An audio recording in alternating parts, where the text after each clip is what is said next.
Alright, it's time. Fuck, so I was playing a bit. I guess I fucking... I shouldn't explain myself. I was playing a bit.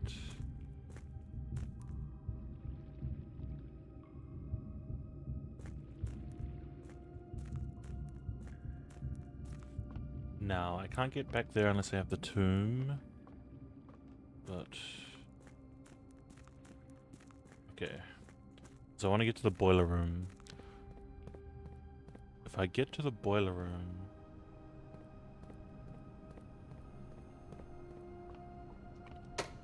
I think I found where the boiler room light attaches to. Also, there's like a bunch of puzzles that I need to figure out. It's kind of crazy how much more there is for me to find. Oh no, mistakes.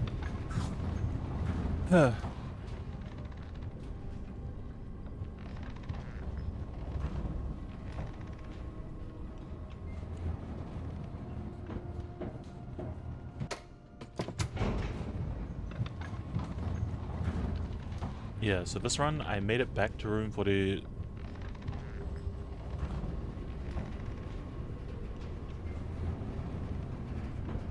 Yeah, I made it back to room 46, and there's just more stuff there, so it's kind of crazy.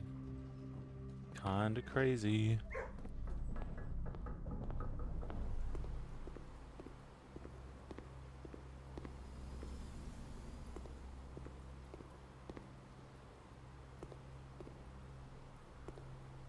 Cliff? Tag. Cliff? Cliff 10. 10 coins. Fuck, I don't really know. What is this one? Price tag?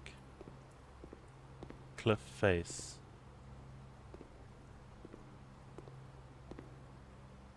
Cliff face.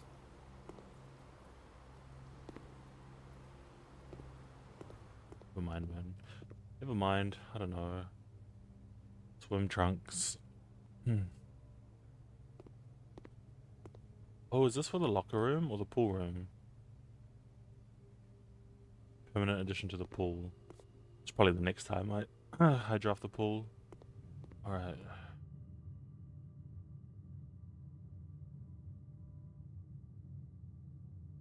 Oh, what the fuck? I'm going the wrong way. The absolute wrong way. Okay, so I have to go down.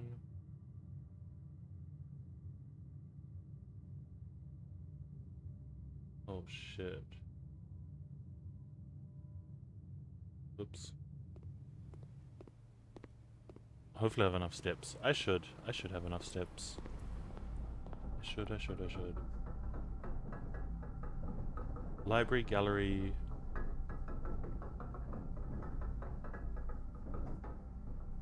Holy fuck, it's a mission. Might stop by the kitchen to get some food then. Oh, I might have bought it all out actually.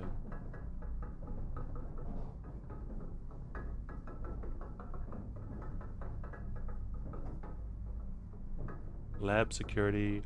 It's actually so far. It's giga far. What the fuck? Oh my god. It's okay. I think we have enough steps. I really hope we have enough steps. Holy shit.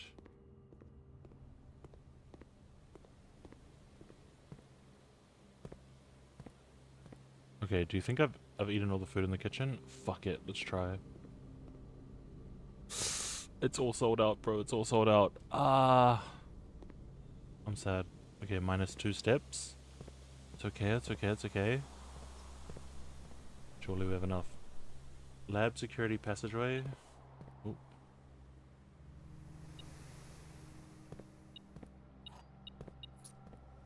Lab security passageway. Courtyard, nook, entrance, courtyard, chapel, courtyard, nook. Fuck. such a long way. Chapel. Chapel was a mistake. Chapel was a mistake. Fuck. Oh my god. Sketchy. Dude, this could not have been a further run to make.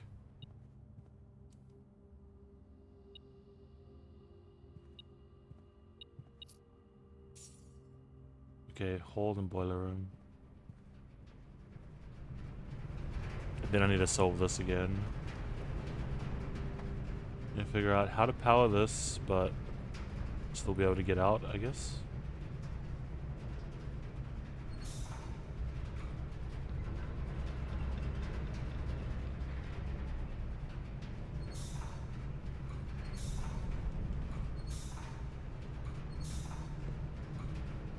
Alright, the red box is on. Red box is on, and then I'm pretty sure I can just get out the normal way. Alright, so we're gonna go hallway, corridor, spare bedroom. Oh, fuck, man. It's a long way. Oh, hopefully we have enough steps. Please. I'm gonna be so mad if I'm short.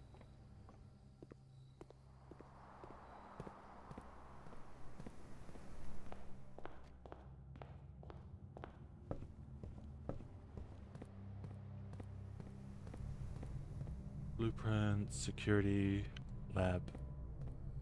Security, then lab. Lab. This. Garden, pantry. Pantry, then the gallery. So, I might look at this fucking gallery one more time.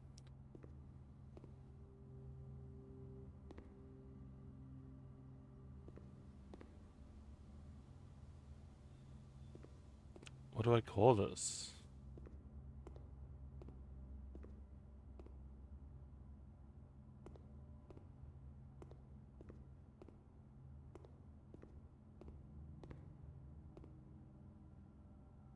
Seven sin? Nope, S is not one of the letters. Fuck.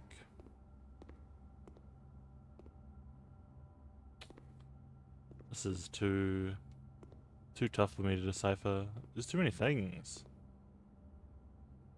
1954. These are all made in the same year? Damn. Impressive.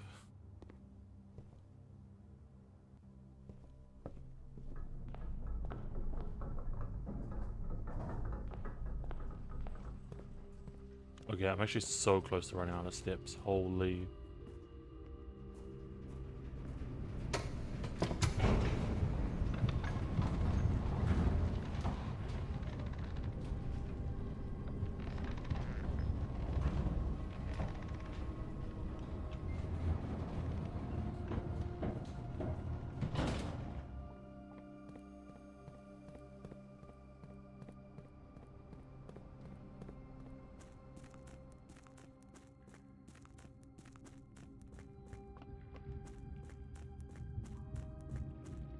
Oh my god, I swear I could see something, I almost got jump scared. What the fuck?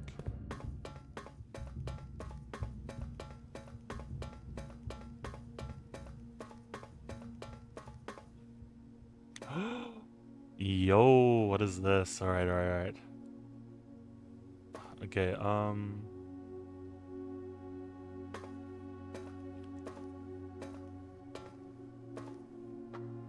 what the fuck?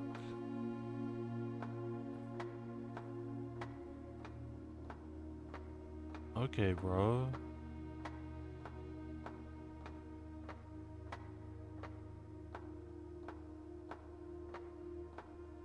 Damn. This is giving me Portal 2 vibes.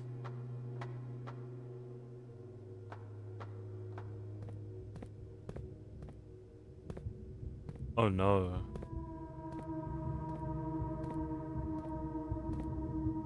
Wait, I just need to turn it once. I think. So I go back down, turn it once. Oh my god, the music. The music is... Go back down, turn it once. Okay, okay, okay.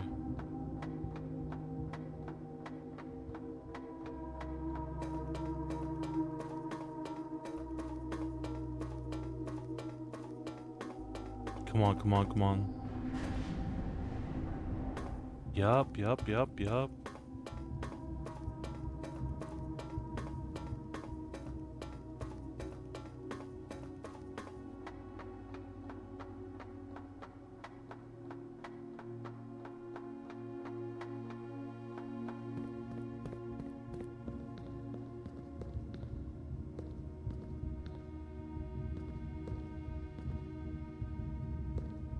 Send this to Monka.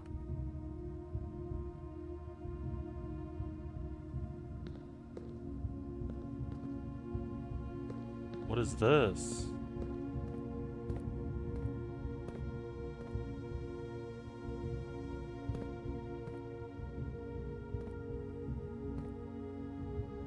Door level. Wait, dock level. Entry level. Full drain.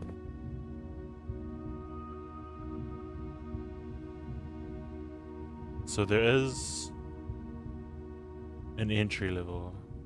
Oh.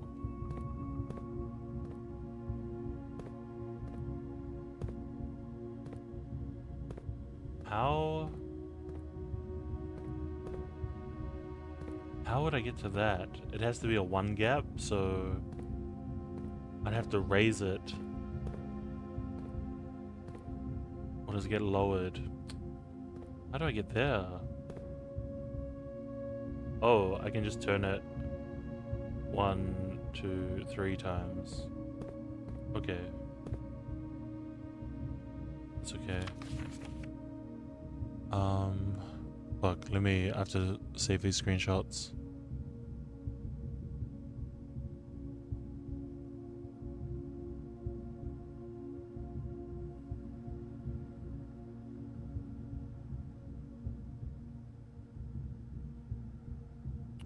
Blueprints. So there's underpass, water level, reservoir, drain, dock. Yeah, cool.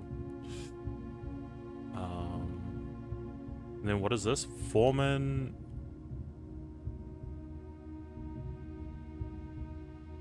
log 228.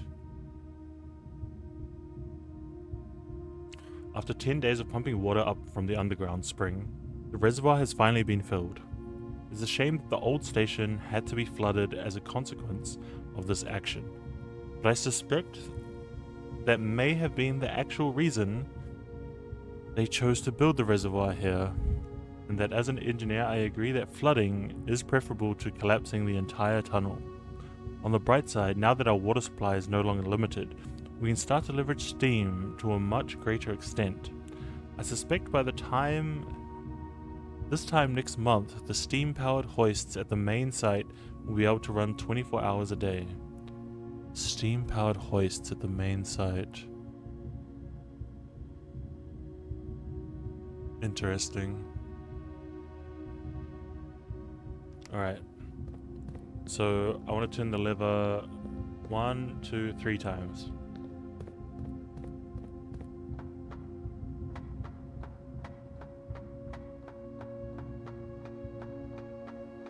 What is down there, bro? Is that actually just crazy, man?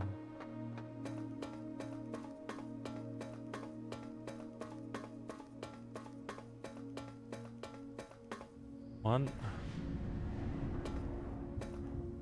2, 3.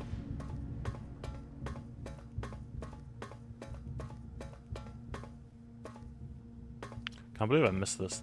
It's so easy to miss. I'll double check if there's anything out overlooking. Nah, I can't see anything. Man, I want those books.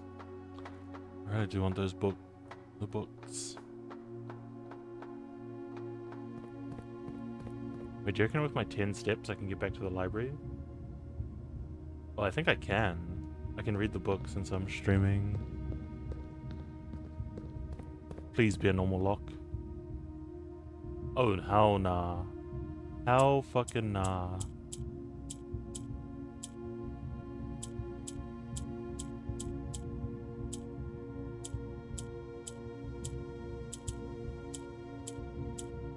I'm just gonna try Swan.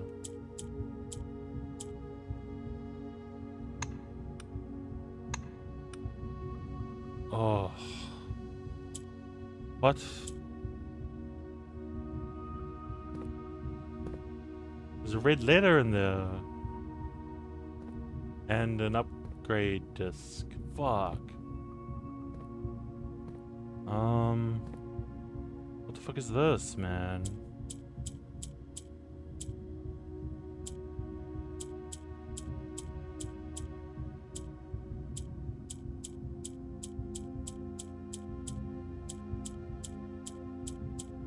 Trying to... Ipsen? No.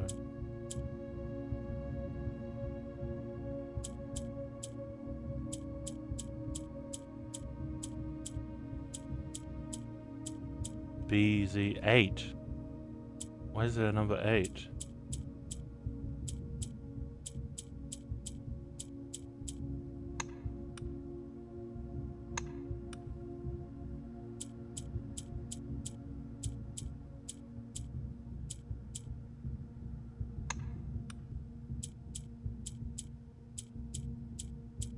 Ask. Why is there a number 8?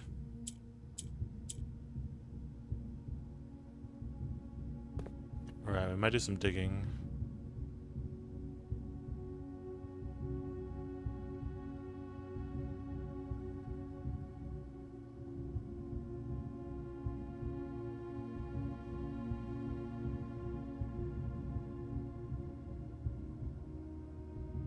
Cat. Cat the password? Probably not.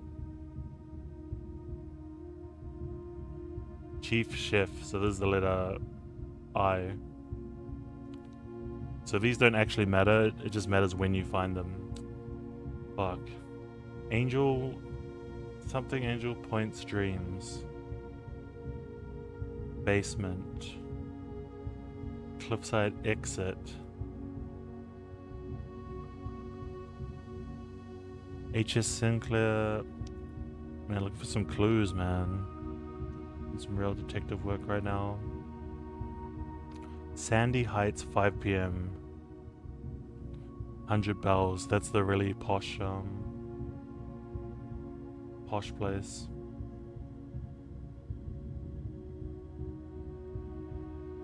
No sign has been found yet.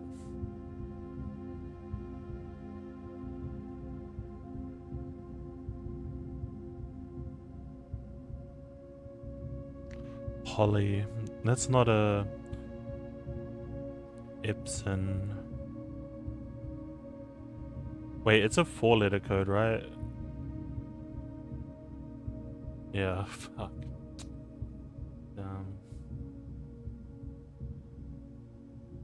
228 script.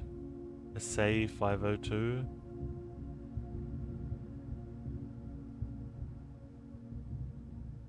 Entry level 6. So if I get it down to here, at least I can do something. Unused pairings. Glove, Love, Bing Sing, Cloud Crow, Base Ace. Oh, so that's the very first one. Snack Sack.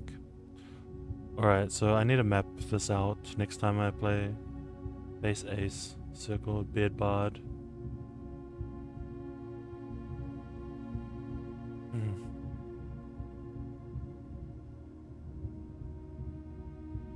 I don't think I'll find...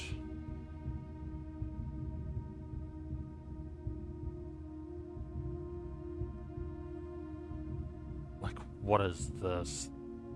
This is some fucking mumbo jumbo. Realm and Sigils of the Past and Present do not remove from the site. Ben Aries, Robert Bird and Sons. Robert Bird? Could it be Bird? Is B on here? B? I...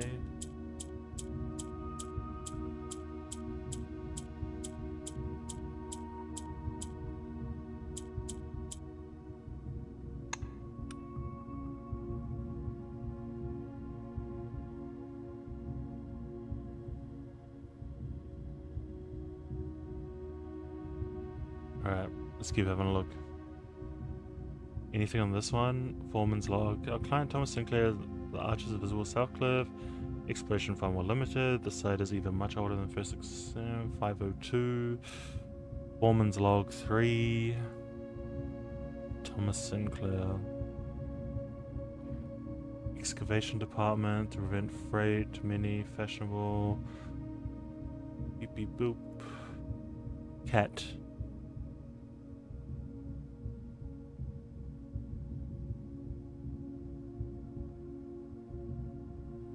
$1993, subject Anne Babbage. Already used this information. Been almost 3 years. S&R has informed me that still significant excavation. Scripps and Rudford Mining Company. That's what that is. S&R. Scripps and Rudford. This is the solution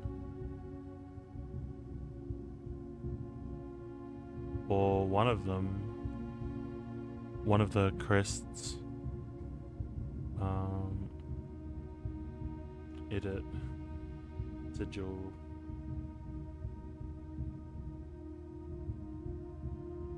Staff notice. H.S. Sinclair. Miss Babbage. I'm trying to find anything that would like fit into what I'm looking for. It's 8. Rotating gear.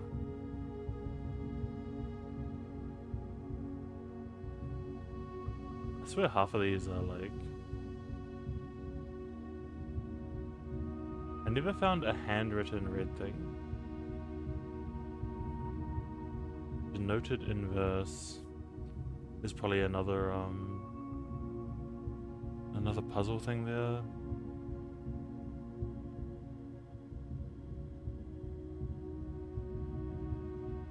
Hartley.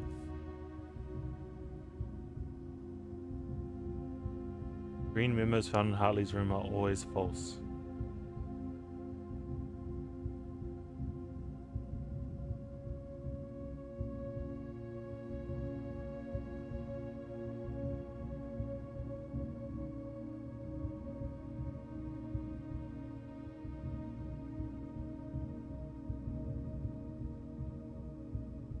Dear Mother, Mary. Wait, could that be the password?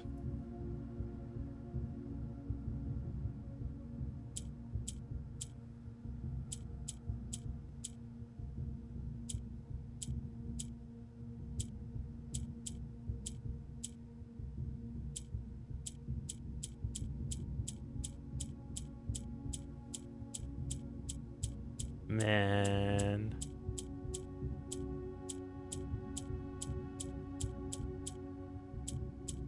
I kind of want to see all these letters.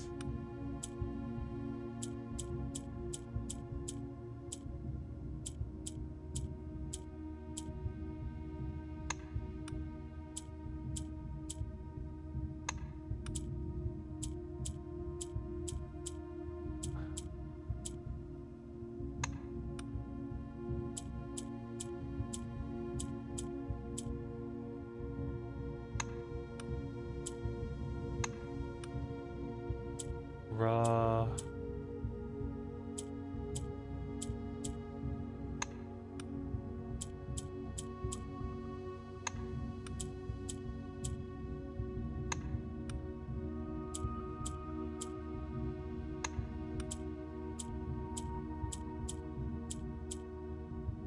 And date? Nope.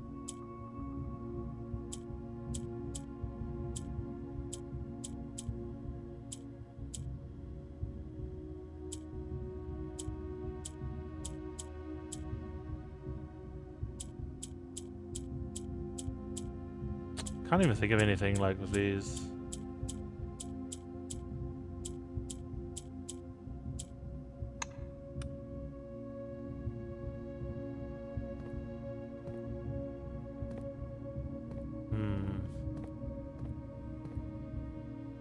Frick.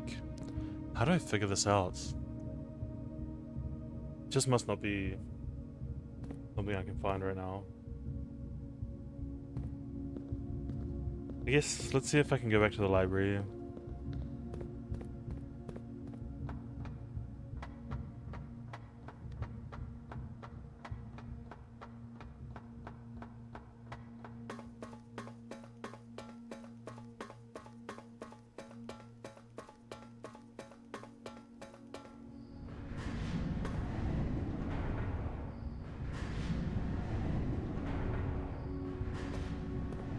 We're gonna read a fucking long ass book. That's what we're gonna read. We'll learn about the Black Curse or something.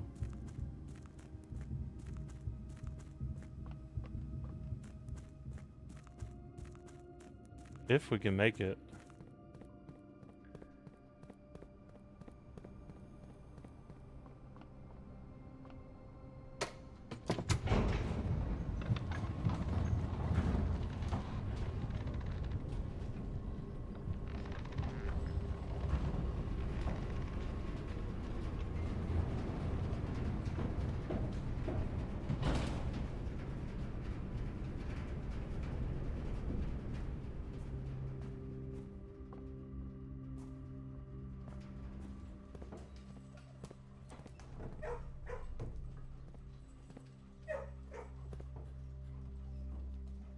Tiger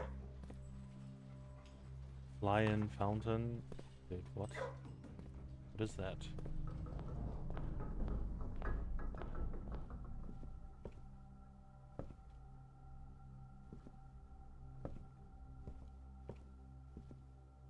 Paint pint.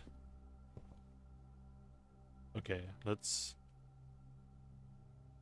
fill this in. Where is it?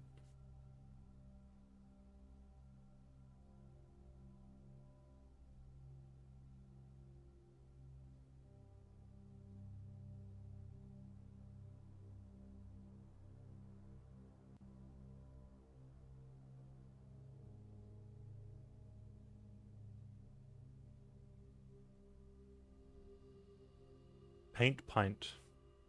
And where is it? One under here, so it's here. Brush this thick yellow.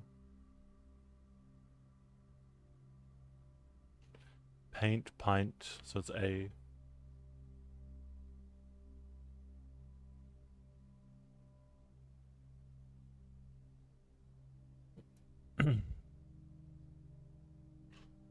Alright, where's this book? Okay, lock in. It's reading time. The Curse of the Black Bridge by Redford Ewing. Forward. The legend of Blackbridge is one that's well known to the people of the Grand Realm. For versions of this tale have been passed down from generation to generation. With each new telling, the story has changed, becoming over the years more colorful, more verbose, and, as one might expect, increasingly horrifying. Oh, Jesus Christ. However, with so many renditions and unique personal touches, the task of combining and binding this tale to text seemed an ambitious and impossible challenge. Over the course of my research, I've heard dozens of variations of the legend, and while the details would often change, I was surprised how much of the story's heart remained the same. Yet, the more I listened, the clearer it became that there could never be a definitive version of this tale capable of capturing all the wonder and myth of Blackbridge. In the end, I chose to write down what felt most authentic, the story my grandmother told me, as a boy, long, long ago. Part 1. The Berry Picker from Oris. Many years ago, before peace had become a familiar word, there lived a group of rogues so wayward that the locals deemed it appropriate to call their number the Unholy Hounds. They were feral outlaws composed of society's worst in a time when society was at its worst. For each crime that fearful travelers credited to the group, a dozen more lay unclaimed, each worse than the last. For the gentry, however, who often value their coffers more than their companions, no crime could measure more wicked than the group's primary enterprise, high-road robbery. One such member of the so-called band of rogues was a boy of 13 years, Jesper, who had not been lucky in life, having lost 2 brothers to war and parents to famine. In the years of hunger that followed, Jesper lived in a gutter behind a churchyard, relying on the nourishment of scurrying bugs and weeds harvested from the cracks of the alley to sustain his pitiful existence. It is not surprising that a child aiming to escape such hardships would take any easy road out, an easy and well-traveled road, paved with temptations, leading out of the city into the gentry lands where loose purse strings entwine with the strands of salvation and glisten equally with the hope of opportunity. It was this road that eventually led Jesper to the end of his youth. A hidden cave at the bottom of Blackbridge Canyon. It was here that he met his surrogate family and saviors, the notorious gang of godless outlaws known as the Unholy Hounds. Inspecting the berries, inspecting. Nothing. Despite the hardened circumstances that had led him to this vocation of banditry, Jesper was surprisingly tender-hearted, and was often teased by the group for being too kind for such an ignoble life. For this reason, Jesper was assigned the innocent role of berry picker. Damn. Hold on, I'll put my Discord over here. Ah.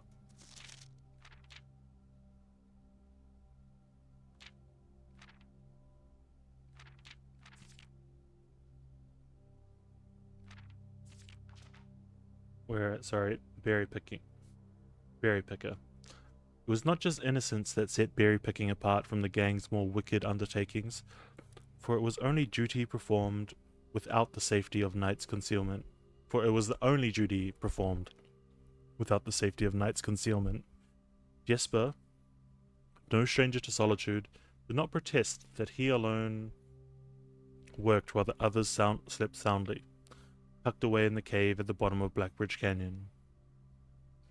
On one such occasion, Jesper decided to get an early start. He left the cave, berry basket in hand, and maybe I should play some fucking music, actually. It's so quiet. Just go find some blueprints. Spark up the blueprints music.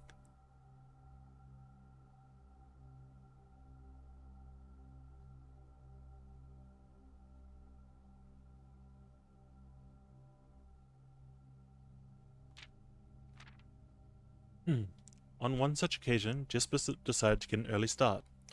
He left the cave, berry basket in hand, and set out into the woods before the morning sun had even brushed against the tallest treetops. It was colder in the mornings, but the headway dawn afforded meant Jesper could reach the furthermost berry patches without worrying about being chastised for tarrying up his return. It took over 3 hours on foot to reach his destination, and along the way, Jesper had passed by a familiar bush, all priorly pillaged and so bereft of berries that one would have to dedicate several moments in earnest examination before finding a single one. Jesper was patient, but even patience has its limits. He was confident that even accounting for the time lost to this long stretch of travel, his efforts would be well worth the pains. Surveying the patches in his new groves surprised even Jesper. The red dots suspended among the leaves seemed as numerous as stars in the skies. Upon seeing such a bounteous sight, he clutched his berry basket tightly and nearly toppled over in joy. Once he had regained his senses, Jesper quickly made a decision. He would not reveal the location of his newfound treasure. Instead, he would earn the respect of his confederates, who, upon seeing his yield, might attribute the success to hard work. Smiling at his plan, Jesper set off to fill his basket. It was making steady strides in this task when the sound of thundering hooves interrupted him. Jesus. A carriage is approaching. The thought of it made Jesper freeze. He had been so enchanted by his discovery that he had neglected to observe his surroundings. How could a roadway be so close? He ducked down and crept toward the impending sound, hiding behind one of the larger bushes nearby. It was only a moment more before the sound's source revealed itself. Within 50 paces of where Jesper hid, an elegant carriage with gold trim came soaring around the corner of trees, led by two beautiful white horses and conveyed by a stern-looking driver seated atop the vehicle, flaunting the most sophisticated regalia Jesper had ever seen. It was not just any carriage, it was a royal carriage. Even without ever having witnessed such a sight before, Jesper was certain. The sight had so transfixed Jesper that he stood awestruck, unable to tear away as the carriage approached. The little concealment the bush provided was soon proven unequal to the driver's lofty perch, and upon spotting the boy, he pulled the reins with such effort that the noble steed slid to a sudden halt with precise control. "You, boy, get out from behind that bush," he shouted with a rigidity that betrayed a modest amount of fear. "You startled me half to death coming round the bend of my own drive, and me seeing such an unfamiliar face in the place where there ought to not be any face." Jesper quickly contemplated running. The man was much older, and his dress was suitable for courtly behavior, not dashing through the bramble and mud. I was picking berries." Jesper raised the half-filled basket up to allow the driver to see the proof of his words. The demeanor of the man suddenly changed. It was a change that Jesper was familiar with. He had many times seen the same stern expressions on the most fiendish bandits melt away when presented with the berry basket. Any suspicions that the driver might have had instantly evaporated, for even the notion of a member of the unholy hounds picking berries seemed farcical. The softened expression even made allowances for a smile. "Berries, eh? Say you couldn't have picked a better spot for them there, could you? I used to pick berries here as a boy." Jesper took his cue to finally step forward from behind the bush, proudly brandishing his basket. I know, what luck I found them. I've only just begun picking, and look how many I have. It would have taken me fourfold the time back home to procure this number." The driver bent down for a closer look. "And where is your home, boy? It must be quite far." Jesper replied with a scripted response. "A little south of Tannerfork, just past the burnt woods." "My God, that's far. You couldn't have come all that way only this morning."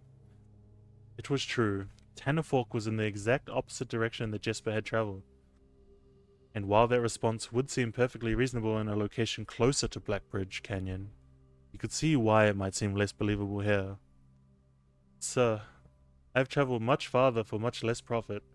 I dare say there is no distance yet made by man that would not be worth undertaking for a prize such as these.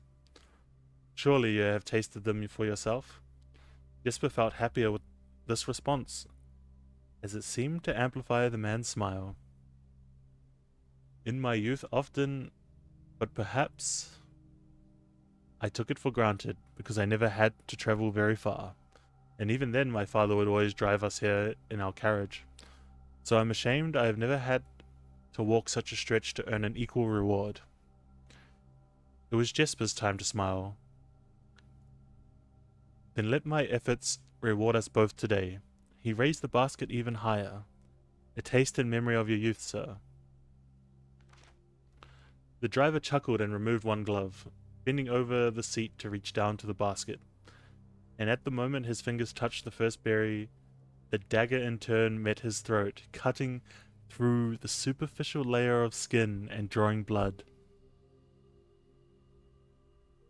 Jesper caught the man's startled eyes.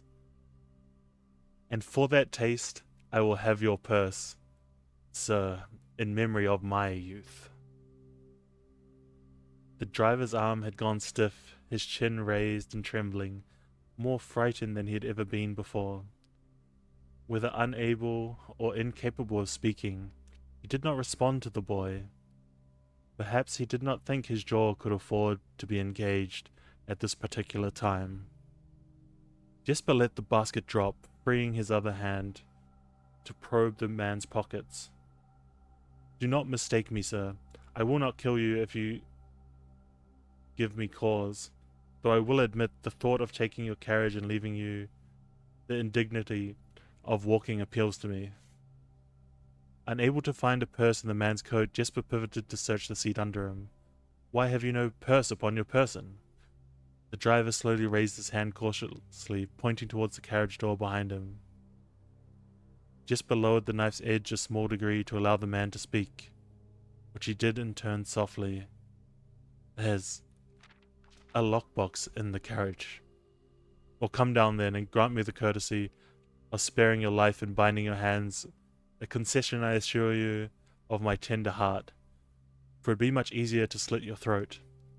The man started to comply, slowly lowering himself from the driver's seat of the carriage.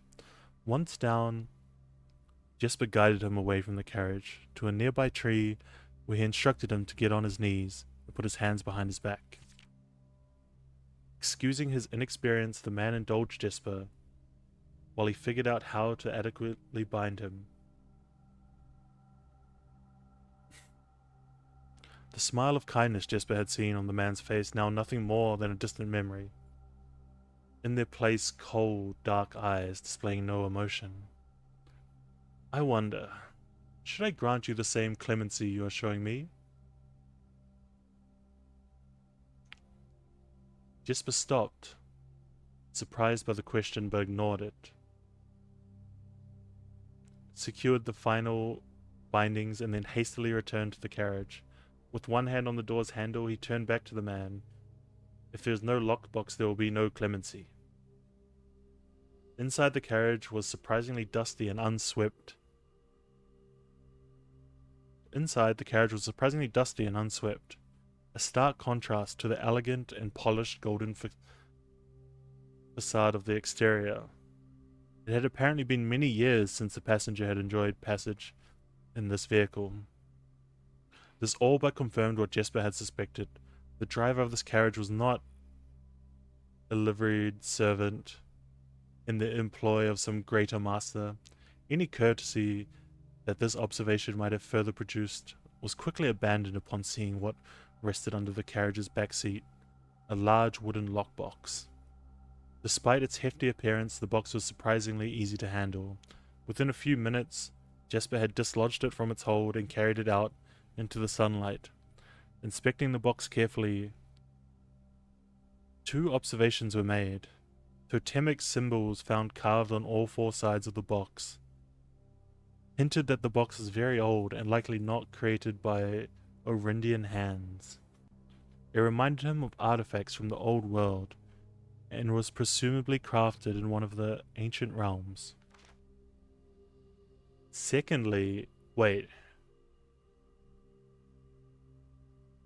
that's the box that I put in the shrine, the cursed box. Secondly, the box was secured by a rusted yet robust padlock and would not open easily without a key. Jesper looked over to see the driver quietly, dude, this music's going hard, without the key. Jesper looked over to see the driver quietly observing from his indentured position. Wait, that's the cursed box that's in the shrine. Oh, fuck.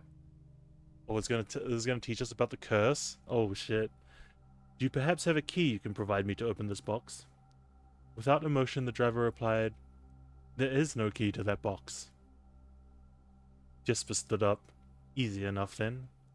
He headed over to a nearby rock of sizable dimensions and lifted the stone up, carrying it back to the box. If there was ever a time when that lock had been resistant to brute force, it wasn't recent. With one hit, the stone had completely shattered the rusted lock. He bent back down and opened the lid. Inside was an effigy, a crude figure chiseled from stone.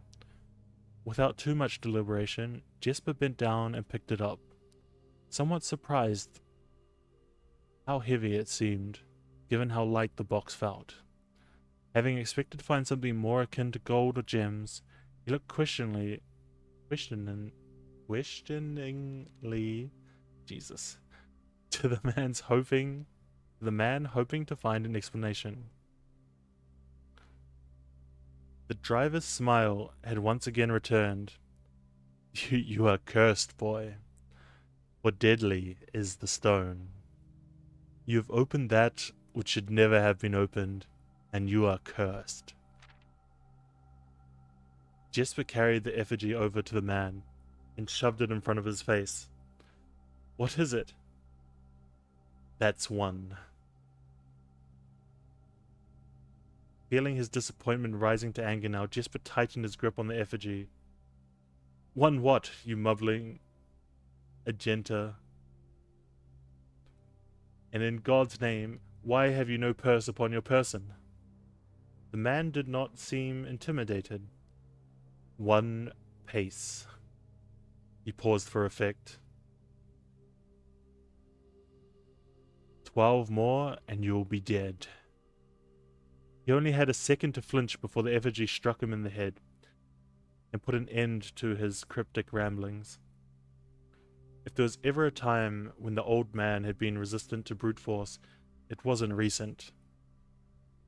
Jesper looked down at the sculpted stone figure, now splattered red. Was it cursed? Was he cursed? He had of course heard stories of curses, and had never doubted their validity in the past. But now that he was standing face to face with the possibility of being cursed, his mind pleaded with him to be skeptical. And if he was cursed, what difference would the knowledge make? A dozen more paces would not be enough to find another living soul, to say nothing of the chances of procuring a remedy. If he did not move from where he now stood, he could live maybe another 3 or 4 days, maybe before given the abundance of nearby berries. A plan that, if we ignore its obvious faults, might provide additional opportunities for help to come along. But what good would that do? To be discovered here, beside a body, stolen goods in hand, bloated from berries and raving about a curse that could very well not be real? No. It would most certainly be better to face one's fate now. Take a dozen paces and see if life goes on.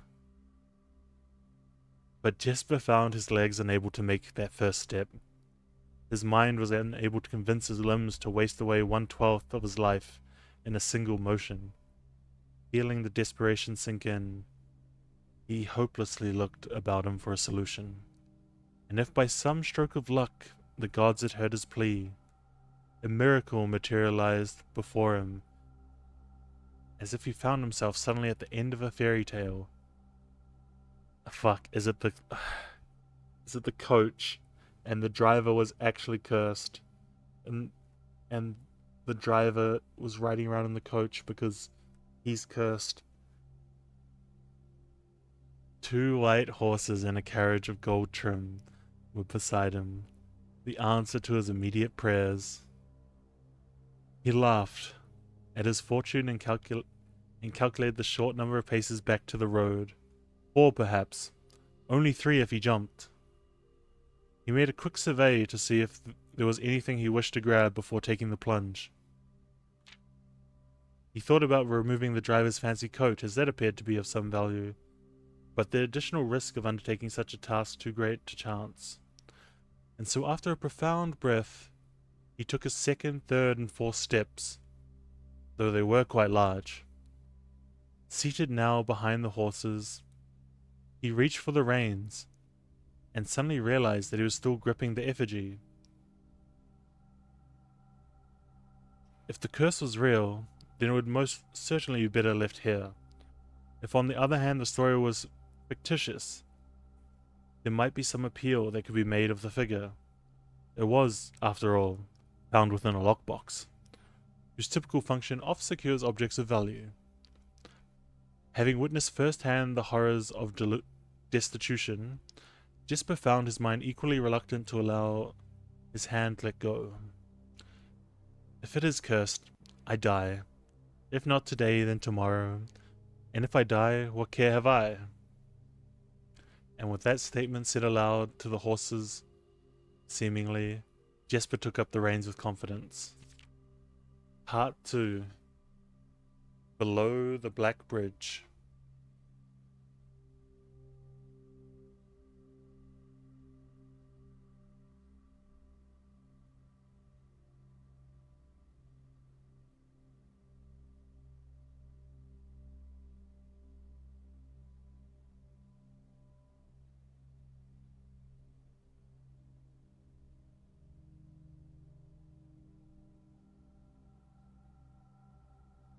Part 2. Below the Black Bridge. Miller awoke to some light nudging from a familiar foot. Only one person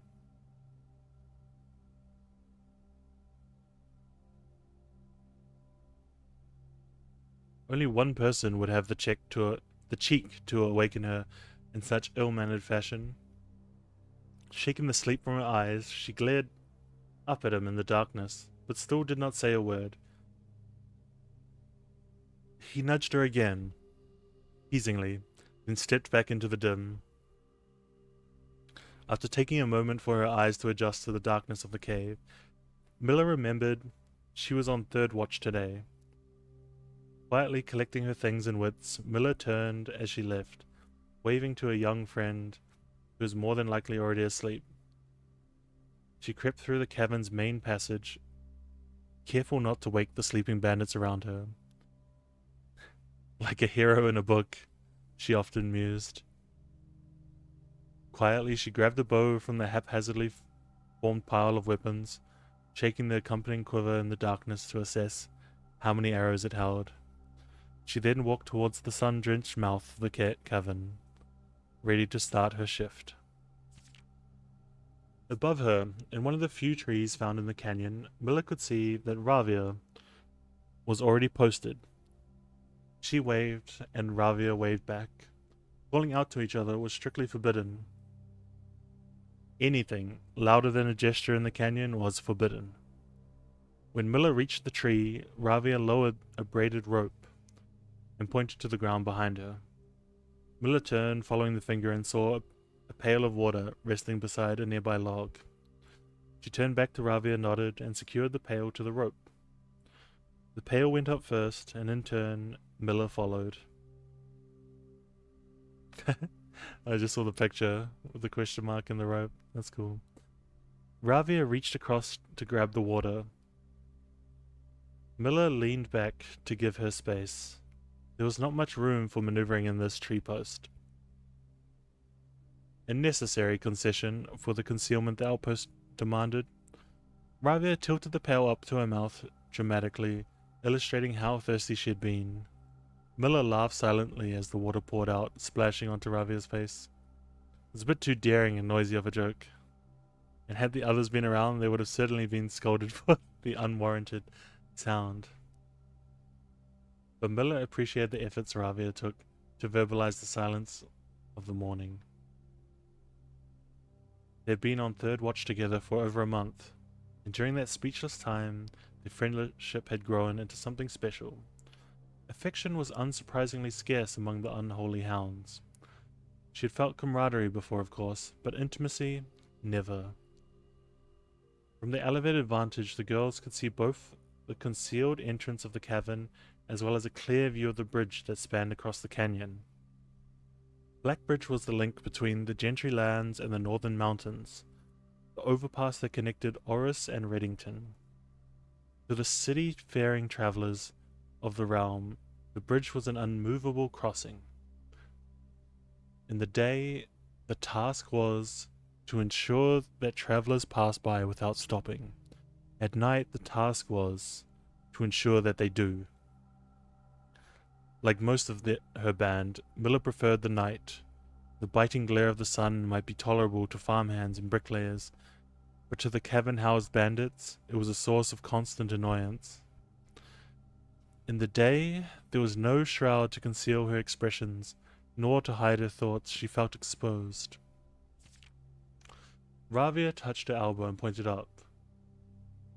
Miller, striving to suppress a budding smile, subtly shook her head in response. There were many signs that the unholy hounds used in lieu of words, but the two of them had developed an extended vocabulary, gestures quietly forged in the shared solitude of their month among the branches. She watched as Ravia shifted, placing her palms flat on the floorboards beneath them. Miller knew what she was trying to say, but shook her head a second time. It was often more fun to pretend not to understand. Ravia rolled her eyes and turned away, looking back to the canyon, squinting through the leaves. The two girls held still, watching and listening. It was not long until Miller, too, heard the sounds of approach. Ravia held up two bent fingers, and a few moments later, two men emerged from the bridge's southern end. They were dressed in a familiar uniform, long grey coats with black facings, white waistcoats, and black tricorn hats. Yep. They belonged to the local patrol, the Blackguard. Although not an everyday occurrence, their presence at Blackbridge wasn't an unusual sight. It typically indicated an important traveller's impending passage across the bridge. Information that the girls would promptly relay to their leaders as soon as the coast was clear. But this report, while exciting, was rarely acted upon. In Miller's 5 years in the Unholy Hounds, she had never once seen a carriage taken in open daylight when the Blackguard was nearby. The men had nearly reached the bridge's north end when Miller heard the horses, faintly at first, but growing louder with each passing moment. Ravia's eyes met Miller's, the same concern mirrored in each other's expression. This did not sound like the typical carriage, cautiously approaching the bridge to cross. Instead of the familiar crunch of the high road's gravel, they heard the harsh clattering of hoofbeats against stone. Both girls redirected their attention downwards, looking through the foliage. The sounds were not coming from the high road, but from the canyon itself. The horses were coming from below the bridge. In an instant, Miller had knocked an arrow, drawn her bow. Go! Ravia was gone before the whisper— oh fuck, it was a whisper, my bad— had even left Miller's mouth. The young scout was already sliding down the bank below, racing towards the cave.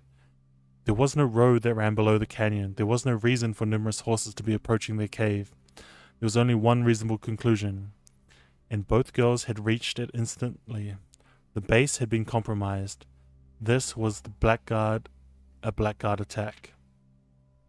The moment the horses came into view, Miller let loose her first arrow. She was surprised to see a carriage.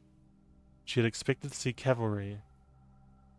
Before she even finished processing that thought, her second arrow was in the air without a trail. It would be unthinkable for a carriage to traverse such rough terrain, yet she watched as the wheels jolted over the rocky riverbed. A third arrow was now in flight, and there would be no need for a fourth. The driver slumped over just moments before the vehicle dipped into a small ditch, slamming into an embankment. The force of the sudden halt immediately shattered the front two wheels and catapulted the driver from his seat. Utterly confused now, Miller quickly glanced over her shoulder to see if any horses were also approaching from the rear. Down in the canyon, the entire horde of the unholy hounds came spilling forth from the earth, as if hell itself had suddenly sprung open. The group seemed even more bewildered than Miller, half asleep and tripping over one another in a desperate attempt to engage an unseen enemy in combat. Miller could see Ravia among their number, the only one looking up at her. Her expression was chilling. There would be no need for a silent gesture to convey what they both now realized. They had made a mistake. Oh shit. The gang's chieftain, Joffrey Heartslasher, led the others, cautiously approaching the crashed carriage like a suspicious fox would near a baited trap. There were no words exchanged as the group crept forward in customary silence. A dozen or so paces in front of the wreckage lay a far-flung driver, an arrow protruding from his broken body, and beside him a blood-stained effigy carved from stone. Oh fuck. Miller was inconsolable. Jesper had always been her favorite. He had always shadowed her in the night, clinging to the hems of her every move, the way a child tails behind an older sibling. Tender-hearted, she had always called him. Though deep down she had known that wasn't quite true. His appearance of gentleness concealed a raw, resilient durability that emerged in the most perilous of situations. He had been a flower among the nettles of this cave, but he still had thorns. Honed by a grim past and 100 hands of misfortune, they buried him in the darkness in the back of one of the larger cavern rooms. He was interred with a berry basket, a silk handkerchief that he had treasured. The mysterious effigy that had found beside him served as a distinguished gravestone, a marker that stood out as somewhat special among the rows of similar swords, marking neighboring plots.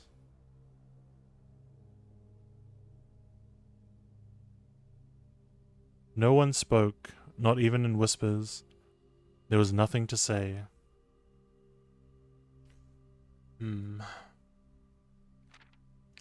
Miller awoke the next day to a thunderous shaking and rattling of the earth, a far cry from the playful nudging of the previous day.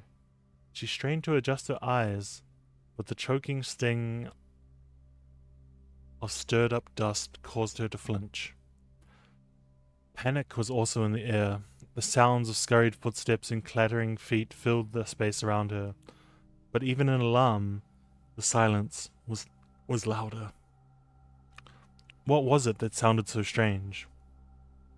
Miller closed her eyes tight and used her feet to guide her along the passage. The whispers around her were getting louder, and intense voices could be heard ahead, louder speech than she had ever heard spoken in the canyon. A growing dread grew as Miller approached the mouth of the cave, her eyes now open wide despite the dust. Shouldn't it be day? Miller felt a hand in the darkness, pulling at her. It was Ravia, and the two embraced. And Miller did not need to see her to understand. Ravia placed two bent fingers against Miller's cheek, and with that touch against her face, Miller felt the same sinking feeling from the previous day. Two bent fingers confirmed that what Miller had suspected. The girls had forgotten to relay one critical piece of information to the others. Oh my god. An hour or so later, the screams began. Blood-curdling cries of hopeless desperation. Captain Fodrick Lee of the Blackguard looked down from the ridge of the canyon at the collapsed entrance of the cave. Ah, he grinned. Now they speak. Fuck. Jesus Christ, is that the end? 12 steps, man.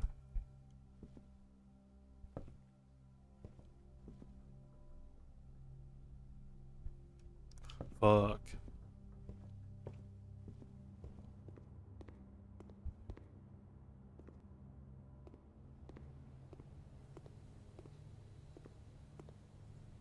Plain pain.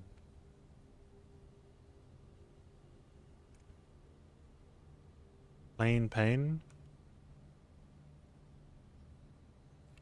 Plain pain. P-A-N-E, right? P-A-N-E, the window pane. And there's plain pain. So it's just the L, right? Boom, boom, boom, boom. 3, just L.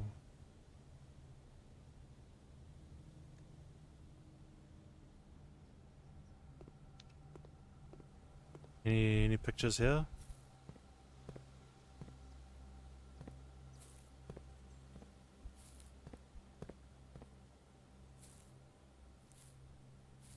Why do I feel like this can open?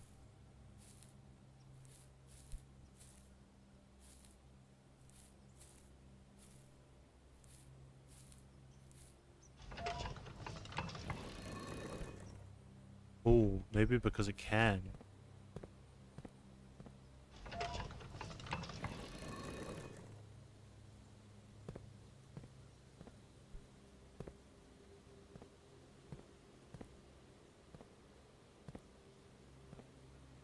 Fuck, how do I turn the last one?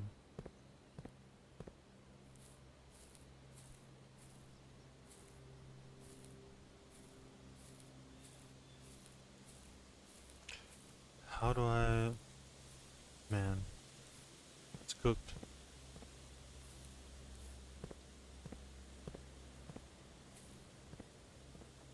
Uh...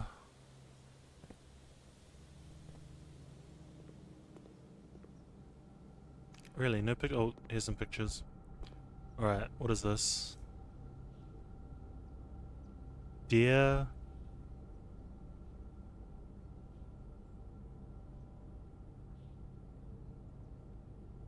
Stage... Stag? Stage stag. That's like an E? An E here. Okay. I hope that's right.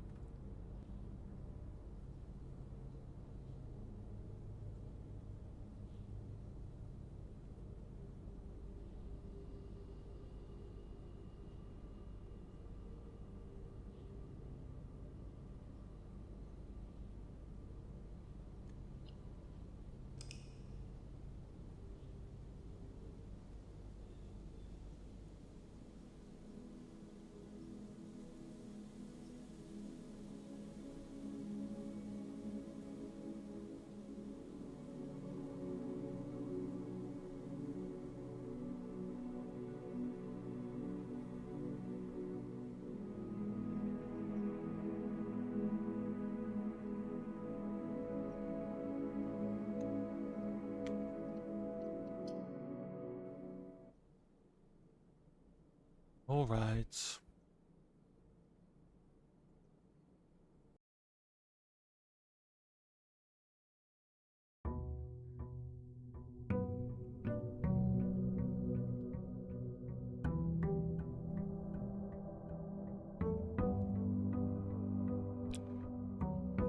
Lots to do, lots to do.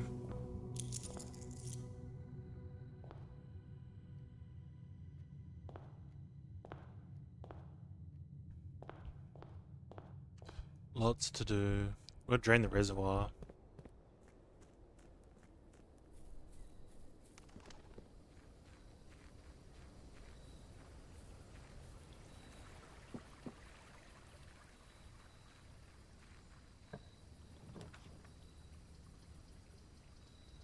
Shelter. Tool shed.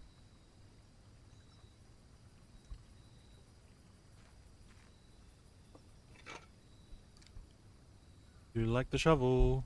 The wrench is pretty great for consistency.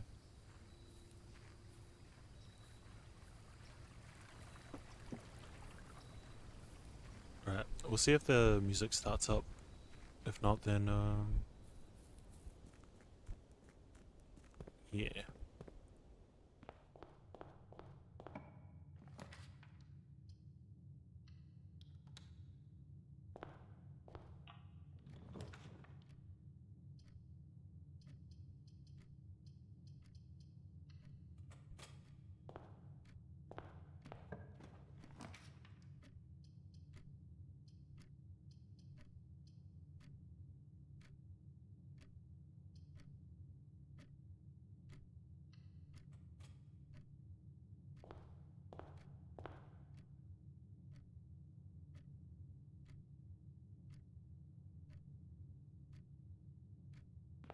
Let's go down the hallway first. Expand this way. Need to pick up a key too, I guess. Not bad. Kitchen? Kitchen in the corner.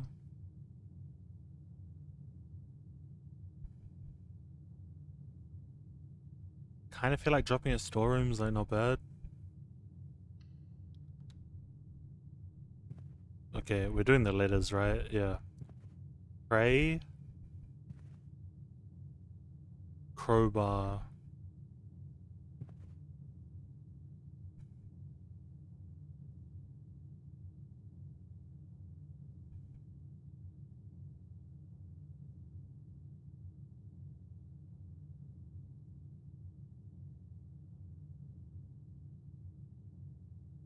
Pray. Pray, right? So it's A. So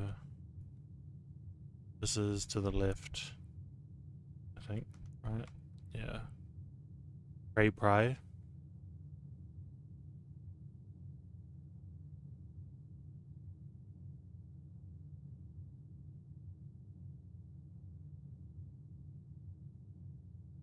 Alright, another storeroom.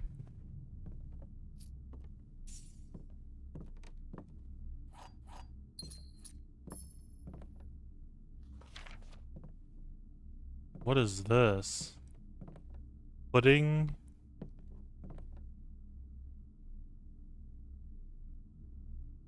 What?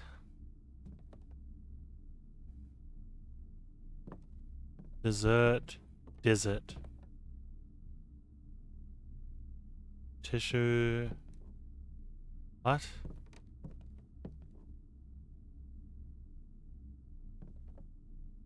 What is this? Looks like some kind of sheet.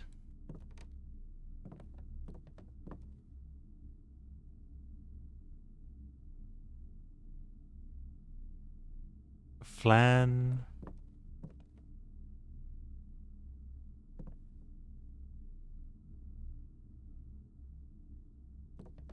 What? My eyes.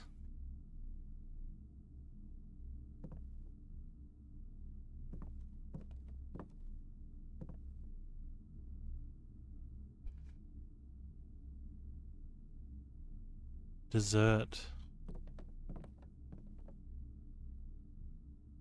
Yeah, I don't know that one, man. That one's cooked.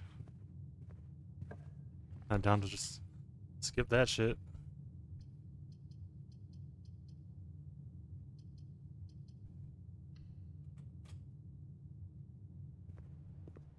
The pantry. Okay, what's this? Stair star? Star, stair. So it's I.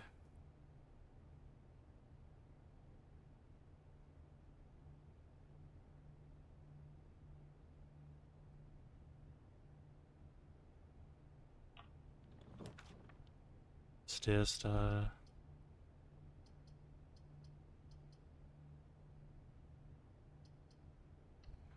Whistling hall. I want to use up all the ones that actually have pictures in them. Plain. Oh, it just tells me what's here. E.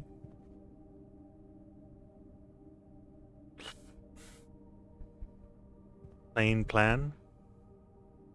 Just got E.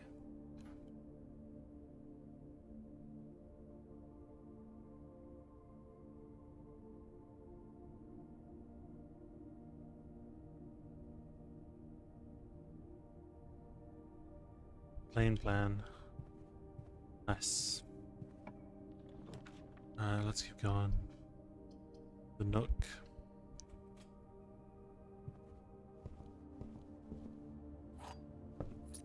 What is this? Boat?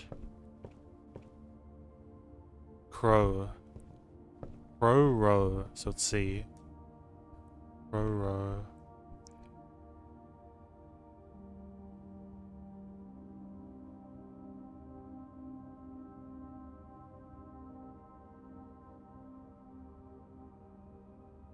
C. Crow row.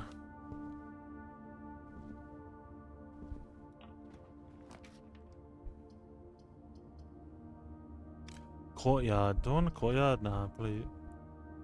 Maybe. It's probably just parlor here.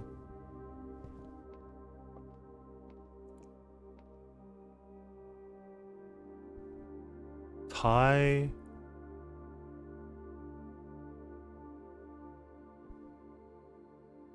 Thai tray. Stand. Thai. What the fuck is this? I'll take a picture. Oh. It's hard to take a picture for this actually. Display stand. Thai.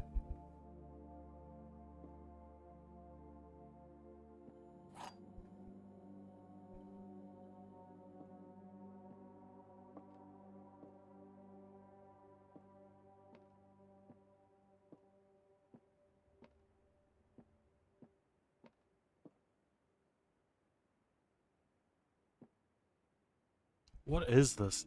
This is a tie. There's a knot and a with without.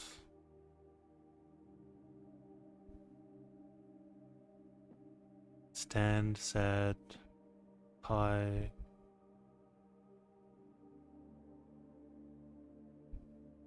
I don't actually know what this thing is. Alright, well, rip.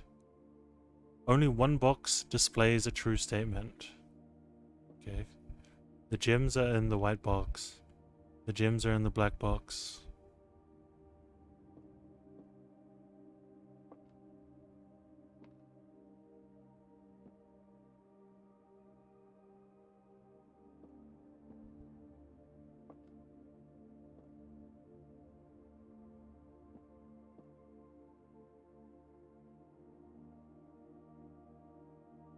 Only one box displays a true statement. So if this is false...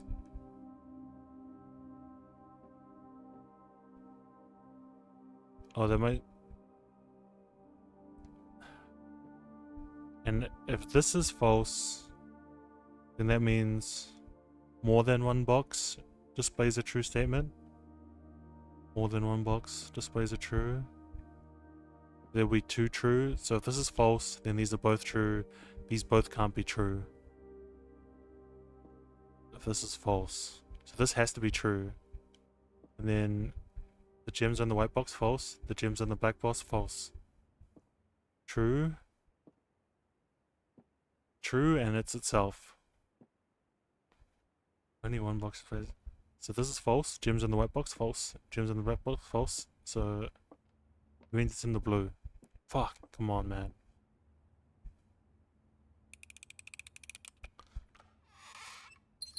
Let's fucking go. Let's fucking go. Thank fuck. Alright. Okay, what is this? A knot. A knot and a cot. No. A knot. Tie. T-I-E. And time. Tide. Tide. Stand. A stand. And a stan. And a stad. And a tad. Fuck. Tanned. No. I don't even know. I don't know what the fuck this is, man. There's a tie. And if you add a letter, how does it make this thing? Tie. Tie. Fucking. Tie stand. High ties, yeah, I'm not sure. Alright, the den is very good here.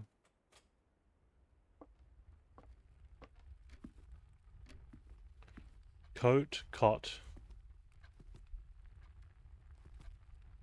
Coat, cot, so it's A. Um, A. So C, E, C, here, A. Getting all the vowels, man. So many vowels.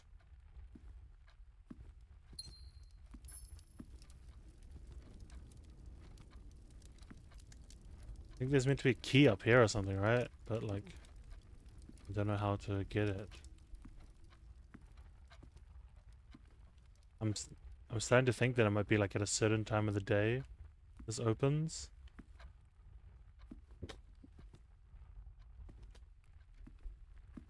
But I have no idea when that is. Alright. Garage. Garage pretty good. It's pretty good here. Especially +3 keys.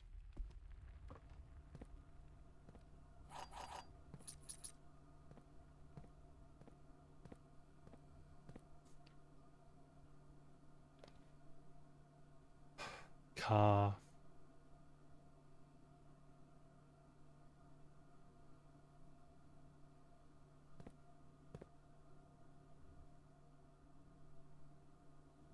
Base.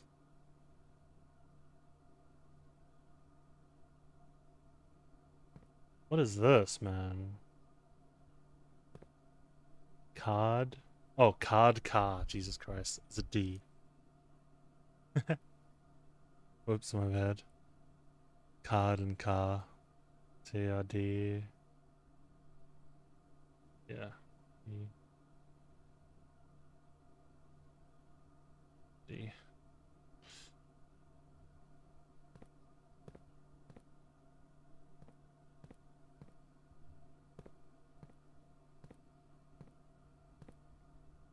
Alright. Do one cot card. Alright, we go up. Passageway is pretty good here. Expensive, but good.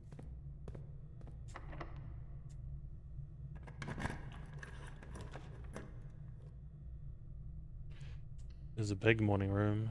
Big morning room, holy. Office. This is a really good boiler room, actually. What the fuck?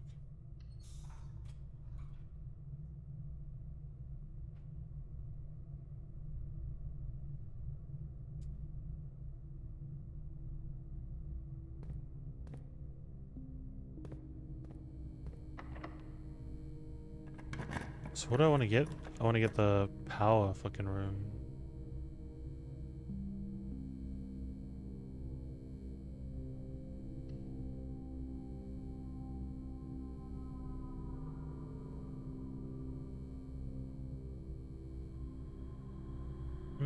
Lab being standard's okay. I think. Is there a power thing? There is a power thing through here, thank fuck. Let's go. Alright, let's set up the experiment. Each time you find some trash while digging, set your dice to 2.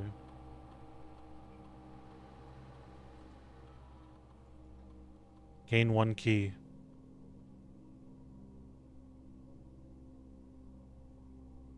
The dice is pretty good. Set the dice. Set your dice to 2.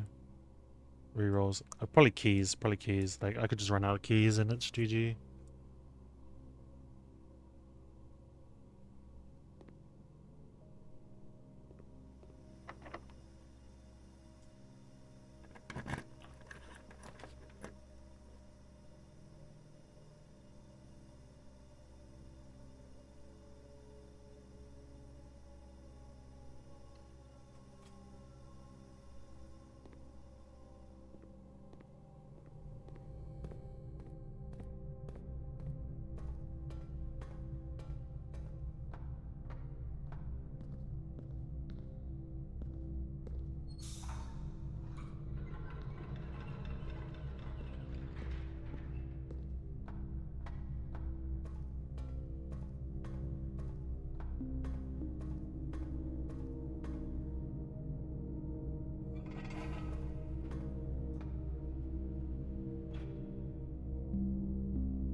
It.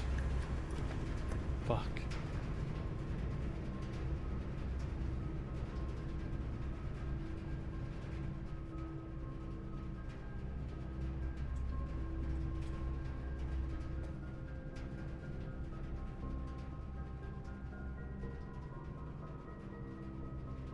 Paint the world. Paint. Paint. Plane.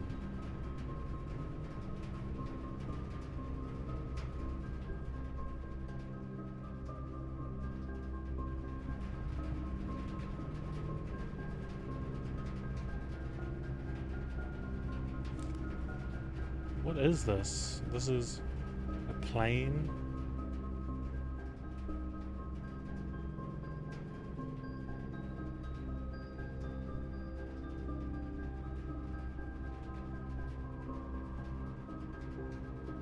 Paint. Paint. E-A-I-N-T.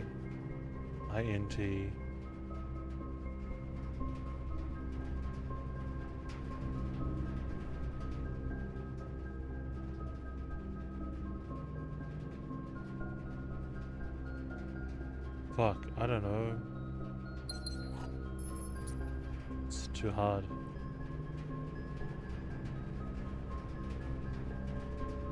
Sky. World brush.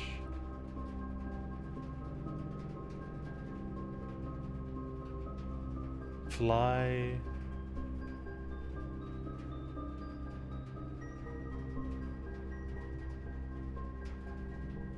Create. C8 rate.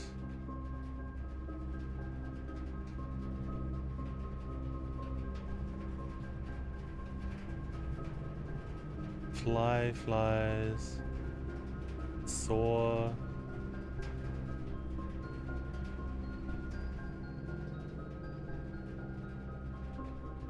Damn. Too dumb.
Wait, where are the paintings for this room?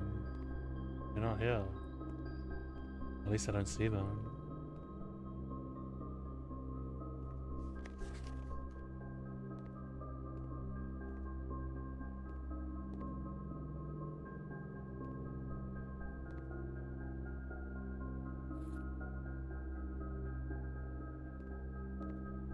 Oh, here. Vial. Bath.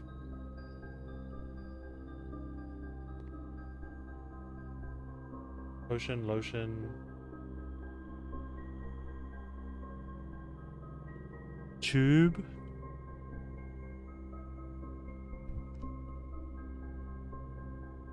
Tube tub. Tube tub. So there's E. Tube tub. There we go. Tube tub. So 1, 2, 3, 4, 5. 1, 2, 3, 4, 5. Tube tub. So that's E.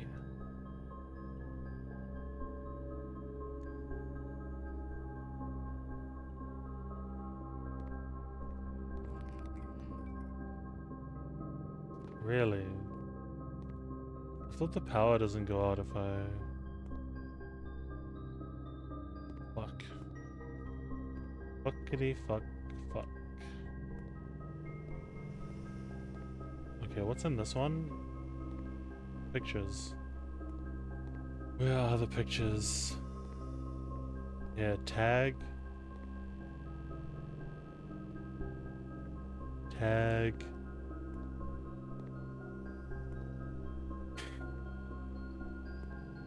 Tag what? Oh, there?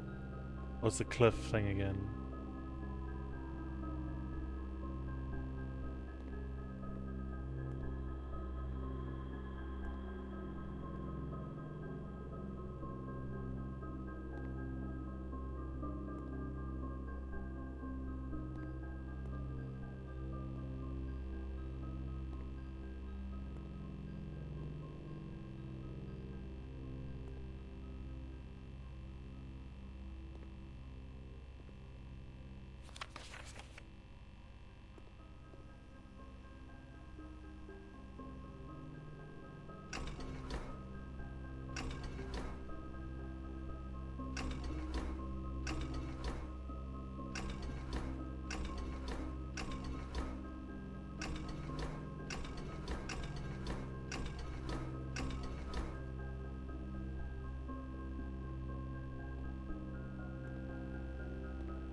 What is this? This is like cliff, ocean, tag, price tag, ocean, cliff, shore, sail, nail.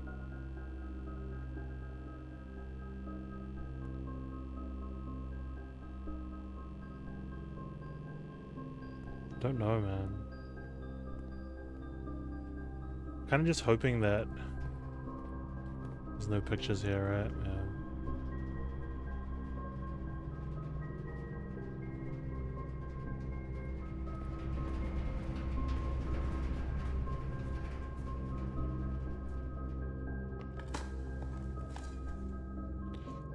Kind of just hoping that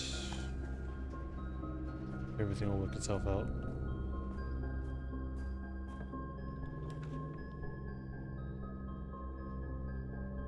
Commissary is good.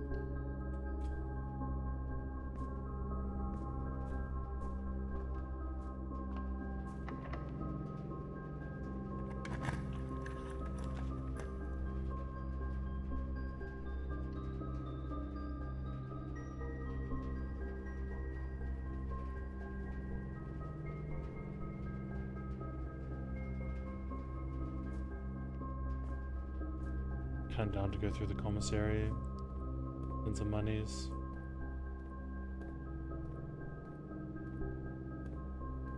Alright.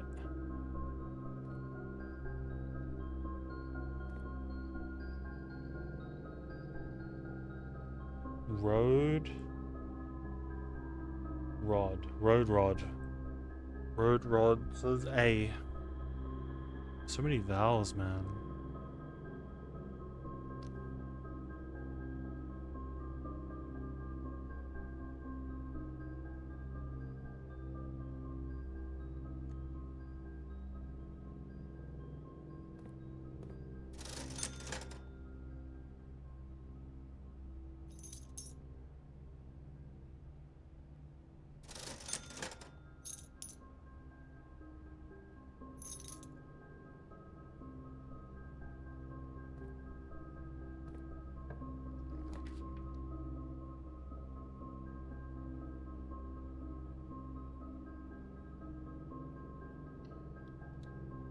Down for the spare bedroom, man. Lock, clock, C.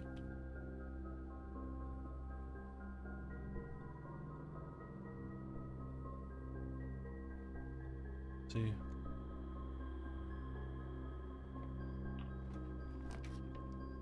Gift shop.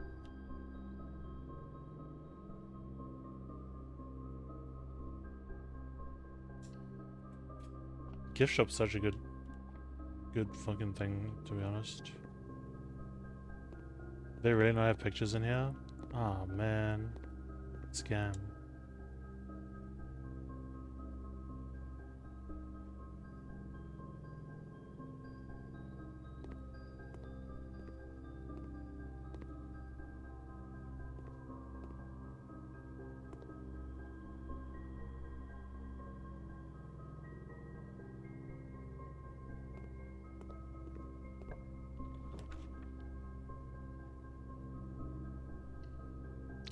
Boudoir.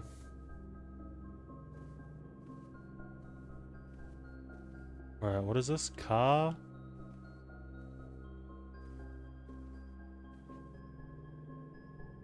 Car cart T. Whereabouts is this?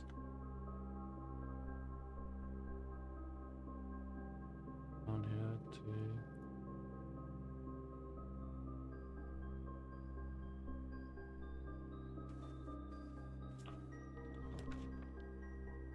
Mailroom, workshop.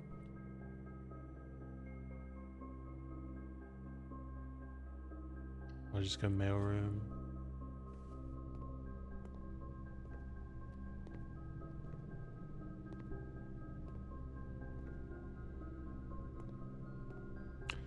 Bat. Bath, H.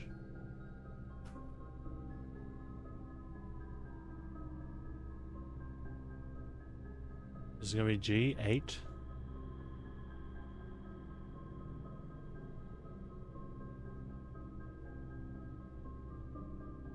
I didn't check the chapel, fuck.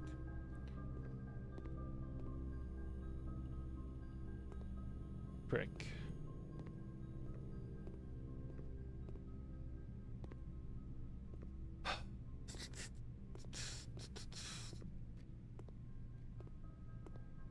No thanks.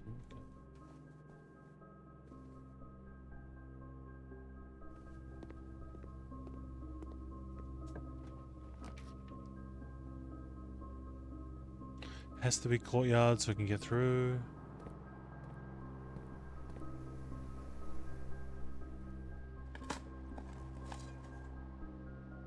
Oh, big stepper. +7. Must open that shit. Nice.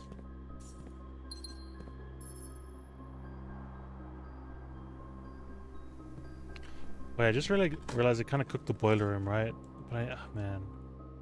I really need to get it. The boiler room. Wait, maybe the aquarium connects power too? So there's a chance, I think.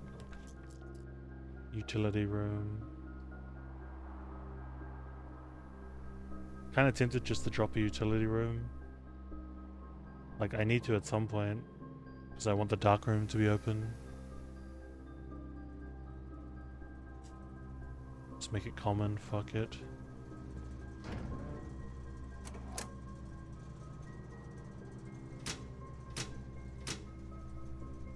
Garage is now open. I have no idea what the white light does. Let's just leave it off. Oh. Tent. 10? Tent 10. So T. Whereabouts is this? 1, 2, 3, 4, 5. 1, 2, 3, 4, 5. So T. T.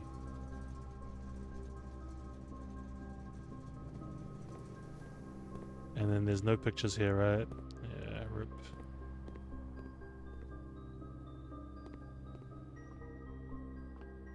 Lock clock. Road rod. Does it have new dates for sale? Nope.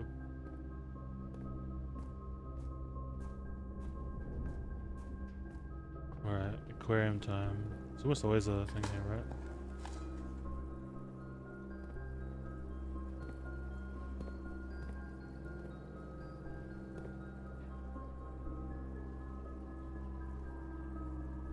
Tree.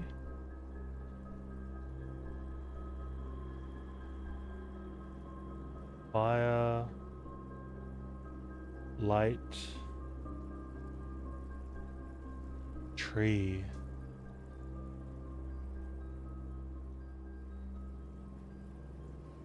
Match. Mark. Atch.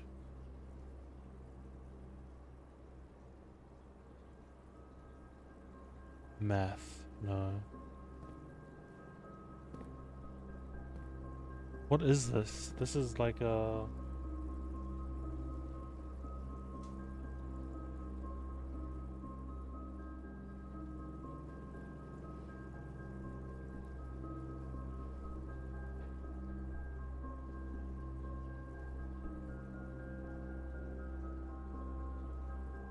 Fire ire.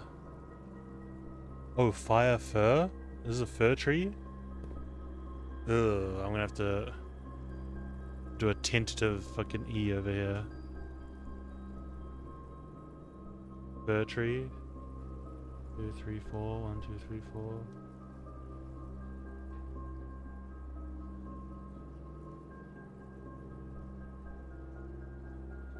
I'm just gonna double check that it's actually a tree. Fir tree. Yeah, it is. What does it look like? It can look like any of this. It's relatively spiky.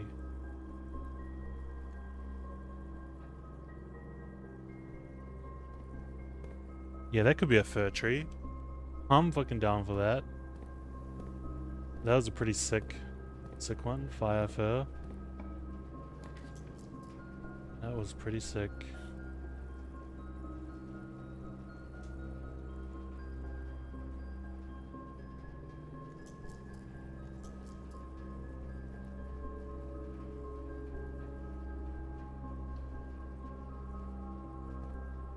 Wow, the power doesn't come through here. Fuck. It's cooked. That is cooked.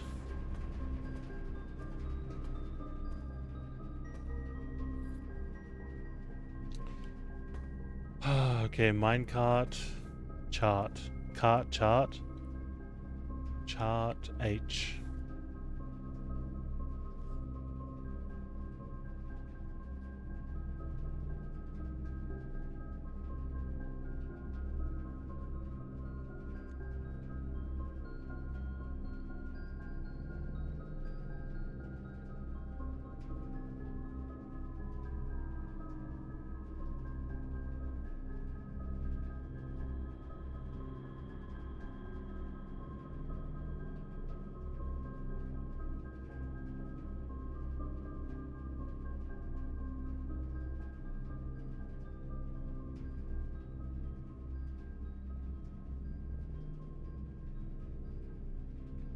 Eight.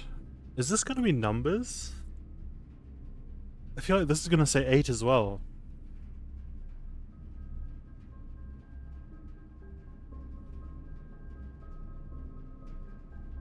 Fuck.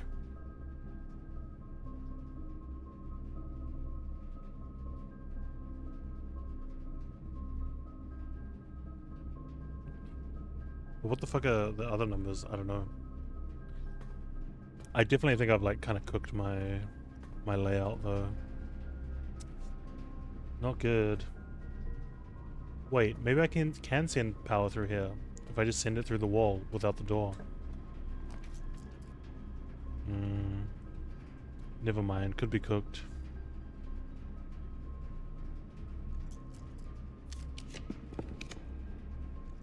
Kitchen.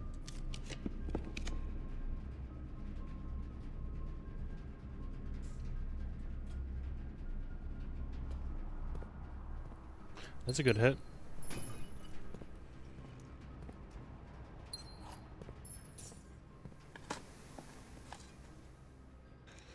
Good key out of there. Nice, nice. Where did the music stop? Play the Spotify.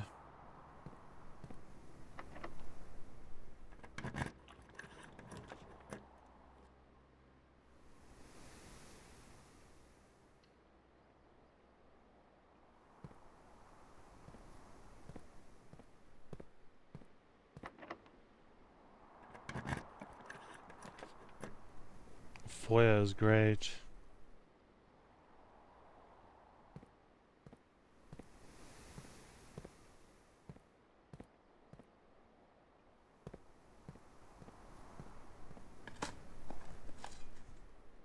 Damn, I keep hitting, man. Which is like good, but if I don't hit, I get a key. So the pool. Pool is great. Key card. I'm just gonna go in here because I want to see this. Okay, what is this? Window pane? Plane. Pane. Wait, sorry. Pane. Plane. Plane pane. So L. This is L. 3 down on the right. Oh, I already knew this one. Fuck. No wonder. No wonder it felt familiar. Oh, what the fuck? Oh, trunks. I get it now. Oh, wow. That's so funny. So funny. Keycard reader does not appear to be powered on. I don't have a security room yet, right? Nope. Sad. Go get a security room now. Right now, right now. Oh, wait, look for some portraits. Here we go. Pudding, fan. Fan, flan. So flan, fan. So it's an L.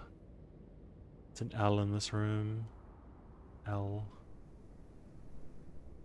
Fan, flan. Yeah, okay.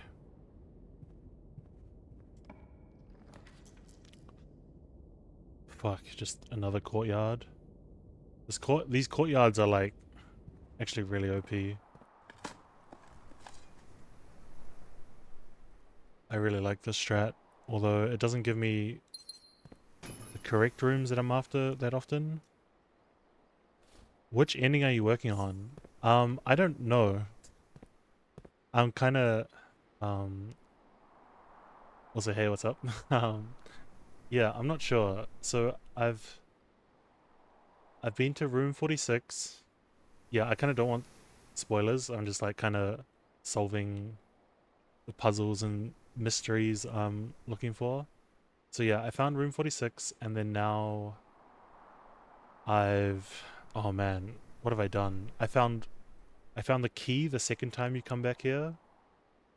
Um I've unlocked one of the doors and found one of the sigils, but I don't know the correct stuff for the sigil.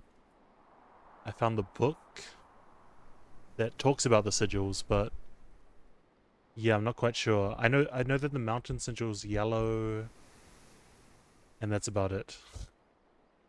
Um so what am I trying to do now?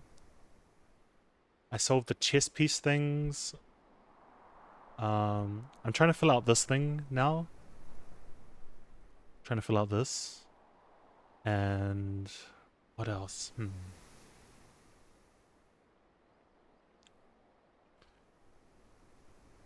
Yeah, I'm trying to fill out this and find more of the keys, I guess. In saying that, I haven't looked at the. Let me have a look at the what I have for the this again. Let's pull this up. Yeah, I heard there's multiple endings, but yeah, I haven't looked up anything. So the first key found here on the furthest rank. So that's one I have. Second locked tight in the vault of a bank. Okay, so I have a list of all the ones I've opened so far. I guess they stay open, so yeah. The third is high up among all the clocks. I want to say this is in the den, because I saw there's like a lockbox there. Yeah, I guess my main goal right now is unlocking all these doors and finding information about the sigils. So then once I unlock them, I assume there's 8 sigils. Yeah, once I unlock them, then I can see whatever. I haven't done the first sigil yet. I think I opened the third door. Opened the third door, and I'm trying to, yeah. I just asked a friend which door I should open, and he said the third one, so I was like, yep. Know how I'm gonna decide which one other than first one or the last one. So yeah, I went with the random one. And the fourth down below, beneath all the docks. So this one I have to drain the reservoir. Oh, that's the other thing. I'm trying to get the power to the pump room, so I haven't done that yet. So I can either open up the fountain or the reservoir. Probably the reservoir, because I can get, yeah, probably the reservoir. Because I can just get in through the tomb or in the foundation. Yeah. The fifth key is held by a king on his throne. King on his throne. The fifth is held by a king on his throne. Is that the master bedroom? The master bedroom. Sorry, these are all rhetorical questions. I'm just saying them out loud. A fifth is held by a king on his throne. Master bedroom could be in the last room again. Antechamber. Could also be in the study because there's the king in the study, I think. Oh no, is that the queen? The king is in the office. So I guess it could also be the office. The fifth key is held by a king on his throne. So it could be the office and the safe. The sixth in a station left by one of your own. In a station. No idea on that one. The seventh is major if you draft it quite well. The seventh is major. If you draft it quite well. Major. When it said major, the first thing I thought about was the music room. Seventh is major, but you draft it quite well. Sounds like it needs to intertwine. Oh, I also want to buy all the books. I want to buy the books from the shop, the bookshop. So I can, because yeah, I just read the Curse of Blackbridge. Yeah, I just read that book. I've also bought all the items that you can currently get from the shop.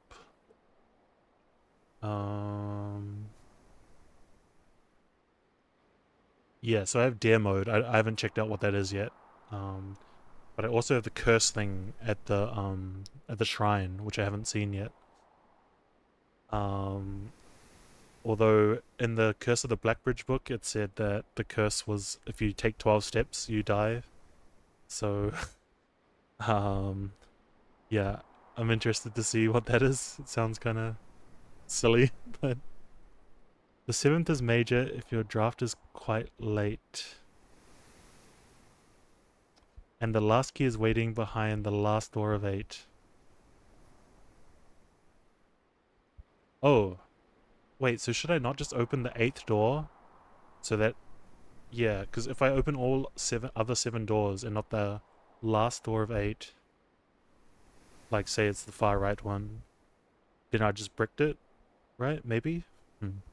Yeah, not sure. Anyway, I'm trying to figure out this one from the study. Yeah. Some of the... I don't mind help on this if I get stumped on a picture.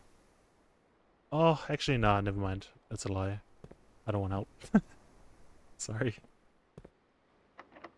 I thought it might be fun, but I feel like you might just know the answer, so... Solarium. Nah, I'll take the pathway going up. Library into bookshop, maybe, and then...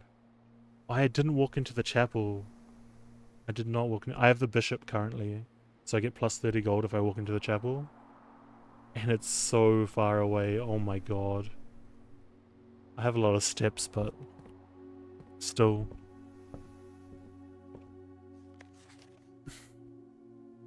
I've read all these books. Yeah. Any books I'd want to read again, I'll just click. Actually, if I don't click one, it might be better in case I buy one. Oh, bonk. Oh my god, there's so many gems. Okay, what is this? This is a leaf. And, oh, it's just gonna tell me? T. Is that... Do I believe that? Sure, why not? T. I'll put a little question mark there just in case. Leaf. Sure. I'm running low on keys. I don't like that. Wine cellar, solarium. Kind of down to redraw in case I find the Great Hall and opens the right side. The vault. I don't have any...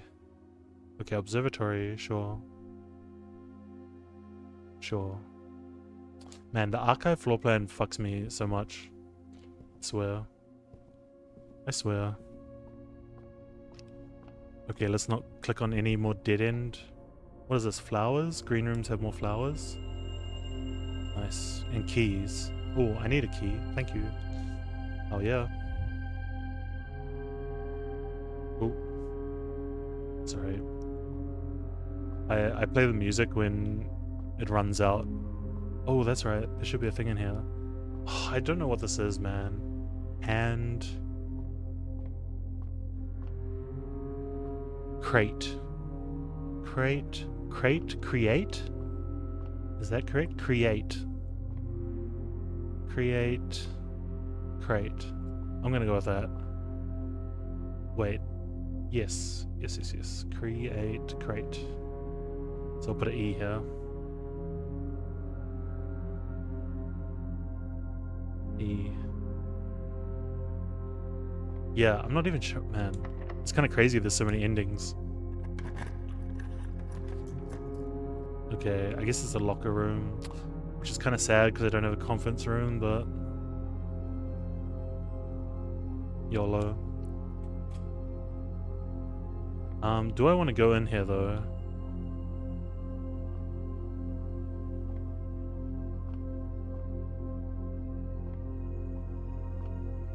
Is there, like... Oh, fuck it. Just go have a look. Oh, yeah, I do, because of this. Oh, wait, where is it? Here. Grain, flame,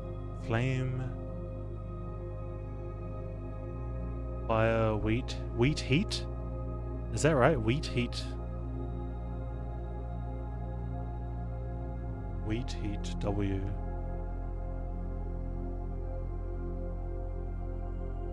What is this like? If we... I don't know. Wheat, heat. Yeah, yeah, okay, that makes sense. I only have 2 keys, so I should go back. Oh, where am I going back? The courtyard and then drafting that way? Sure. Sure.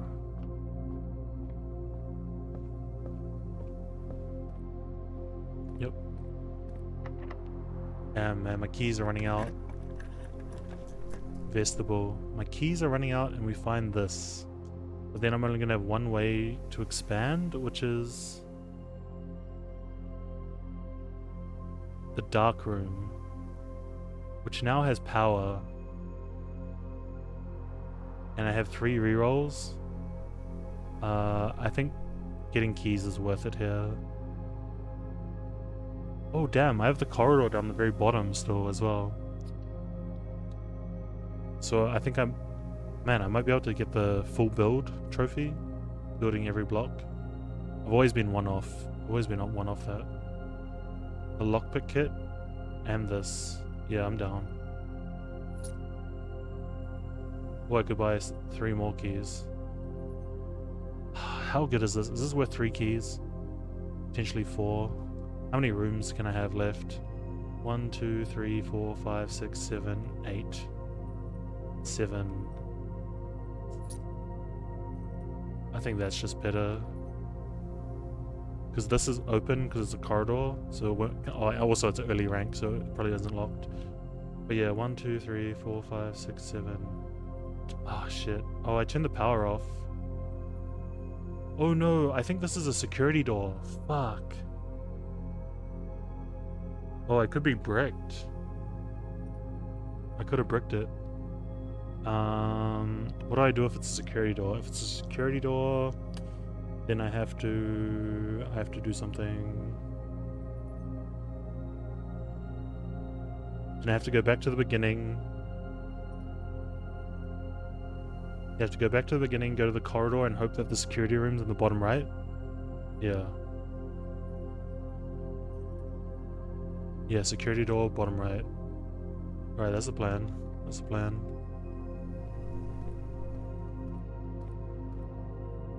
Clan, fan. Yeah, unlucky these courtyards don't have,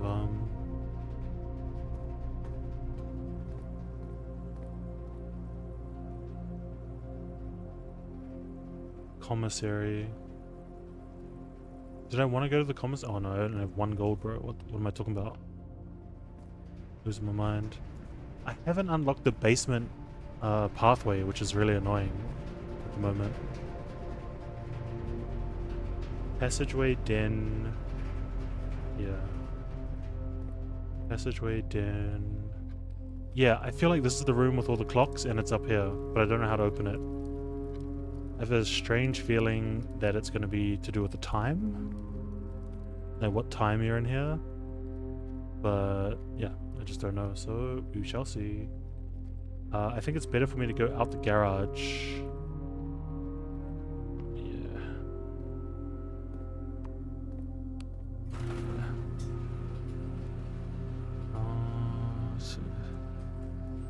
This path.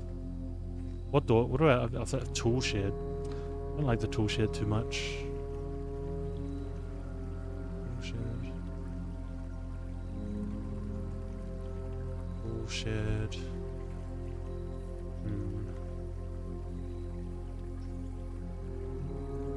Alright, let's go.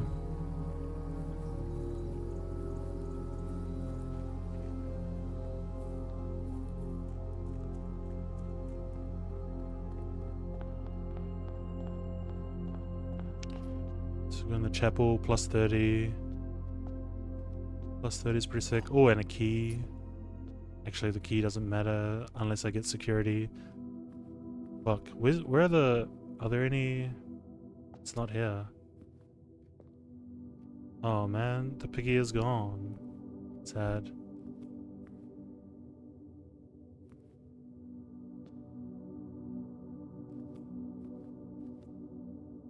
There's also... I'm trying to find some symbols of... like anything I can glean some information from. Ah, man.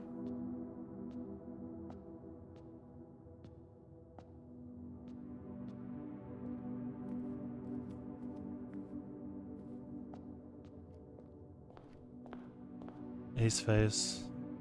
Alright, it's time. What is this one? Tree? Pin. Pin pine? E. It's an E for sure. Pin pine.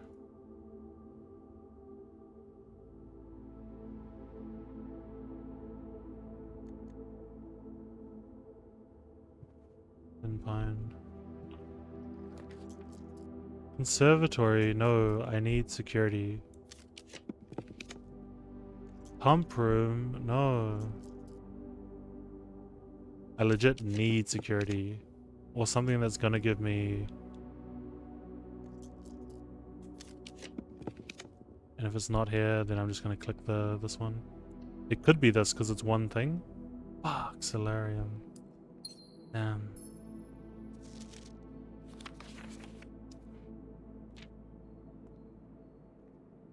Damn it. Oh, this counts as a pawn place? Nice. Coin. Stag tag. So, S.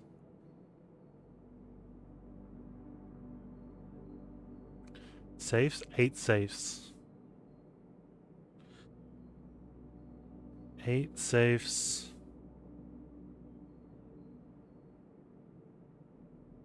If we something...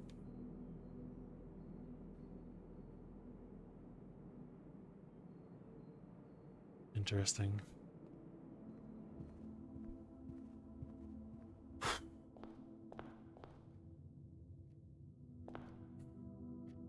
Kinda down to just walk there.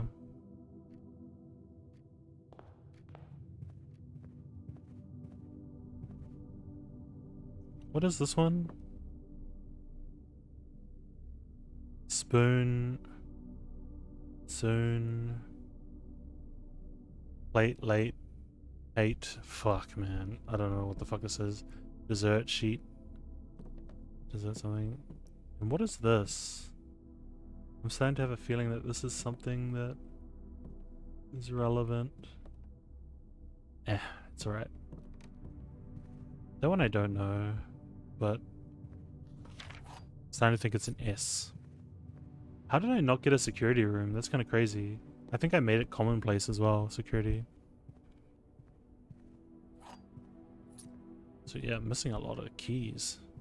Oh wait, no, the keys got spread out through the mansion, right? Never mind.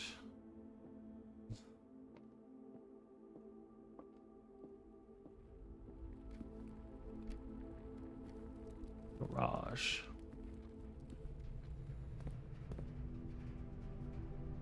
Morning room. Boiler room.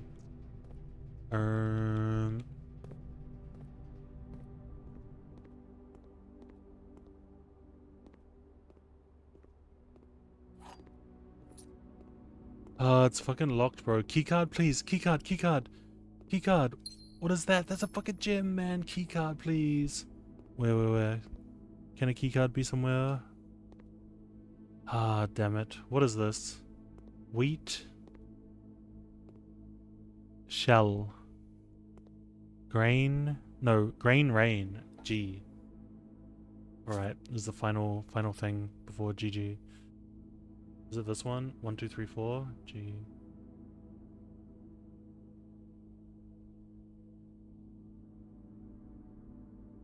Grain. Grain rain. And then double check the door. Yeah, it's cooked. The keycard reader does not seem to be operational, and I don't have a keycard anyway. Ah, GG.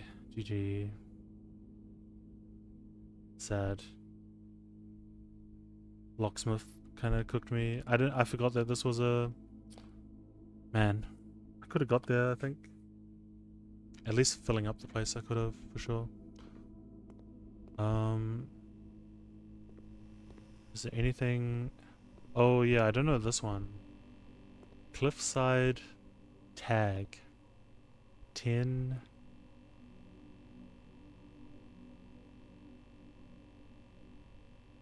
Tag. Cliff. Liff. 510. The music on.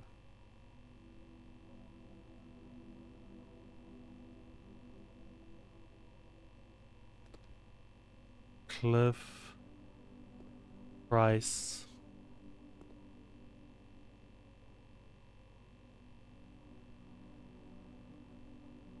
Place? Pace? No. Price.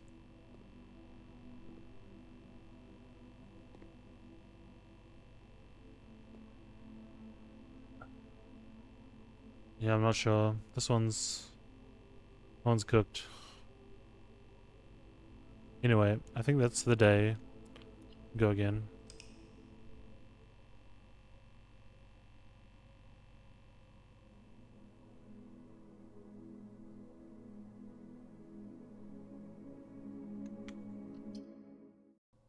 Oh. That's alright, I'll reopen it. I didn't actually want to quit. Wait, does this just go to main menu? Oh, that's alright. Let's go.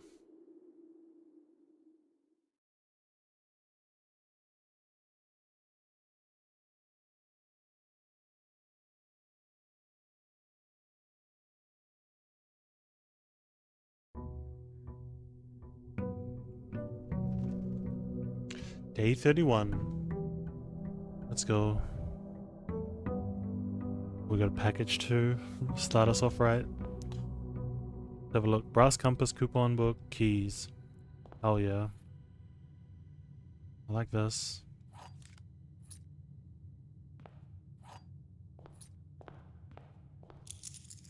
Which ending? I wonder if I've got an ending already and I can't get another one. We'll see once I do all the things I want to do. Maybe I should make a checklist. Checklist might be good.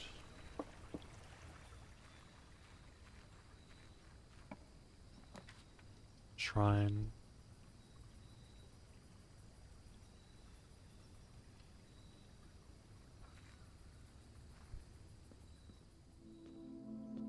Oh, fug. Is it time? Something tells you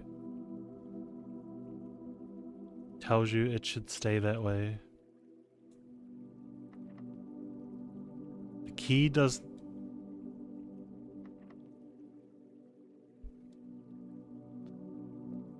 Oh, Fuck, that's scary, bro.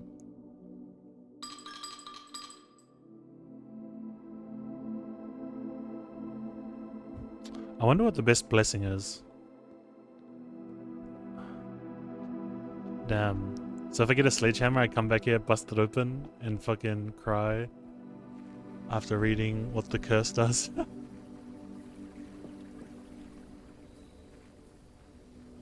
I wonder if it like bricks my save. Hopefully not.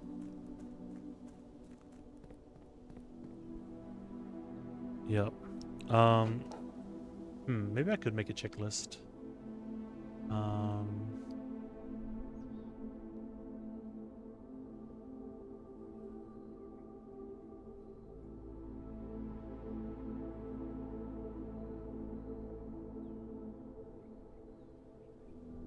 Day 31. So what are my goals? My goals are...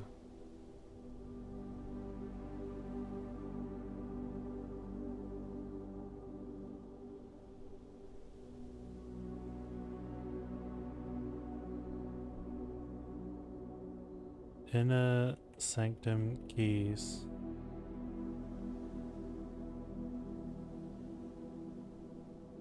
Sanctum Keys. 1 out of 8.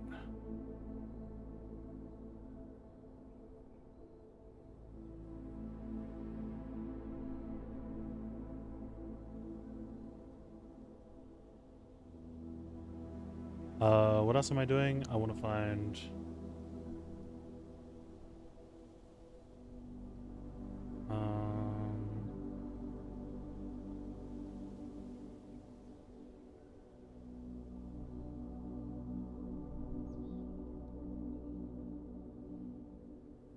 Study...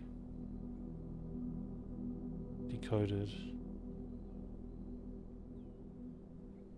What's like a blank square? Blank square text.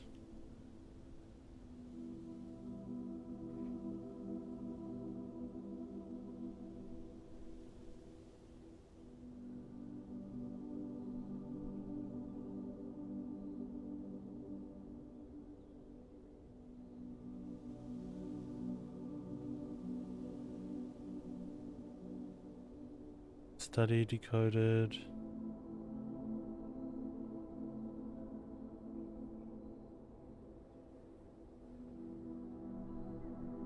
What else do I want to do? I want to...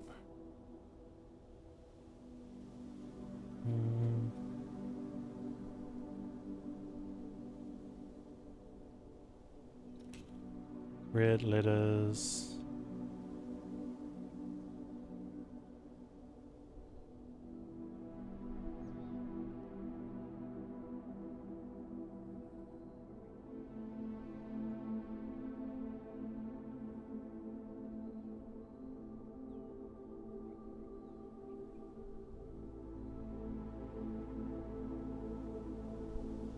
What else am I trying to do?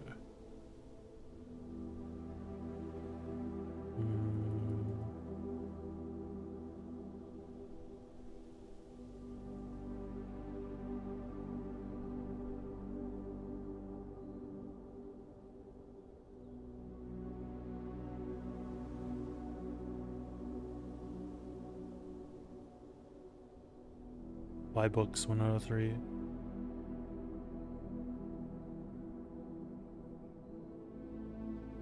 Alright, save image as... Red letters. Desktop. Save image as... Buy books. Save image as... Study decoded.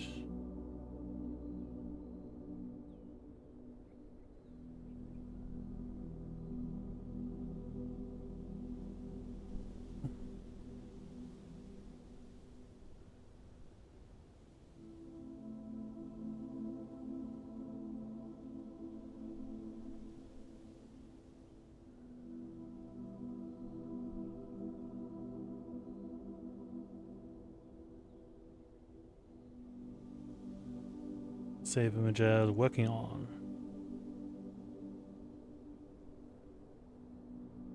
Alright, time to upload all of these. Let's go.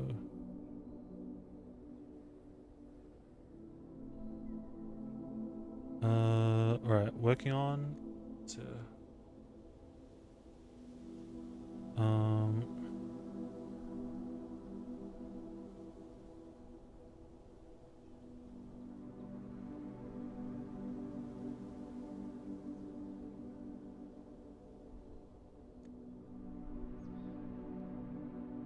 Sanctum keys, red letters.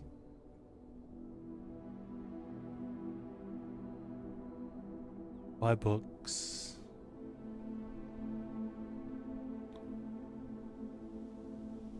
Study decoded.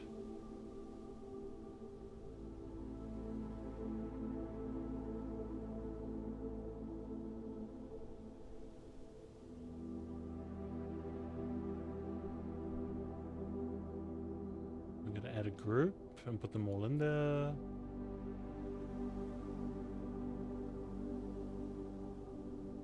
Blueprints.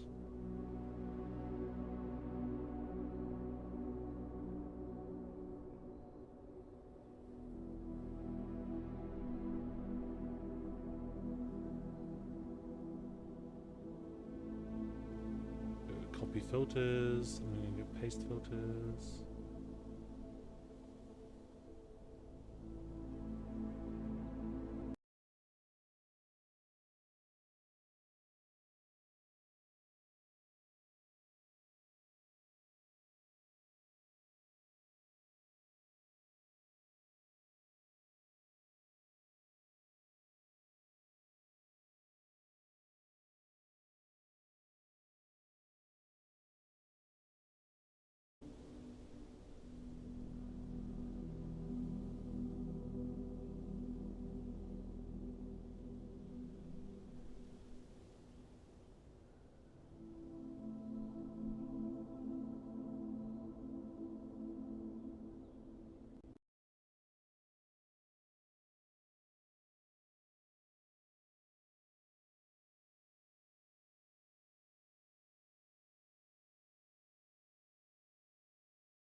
is that really hard to read? I think it is.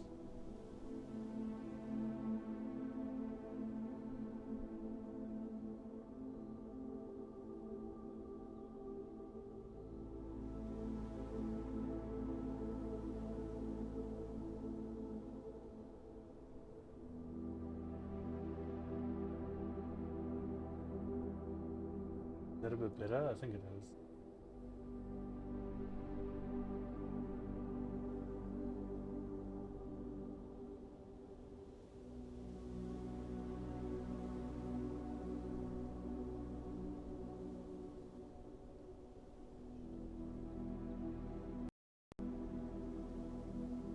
Fuck. My shit keeps crashing.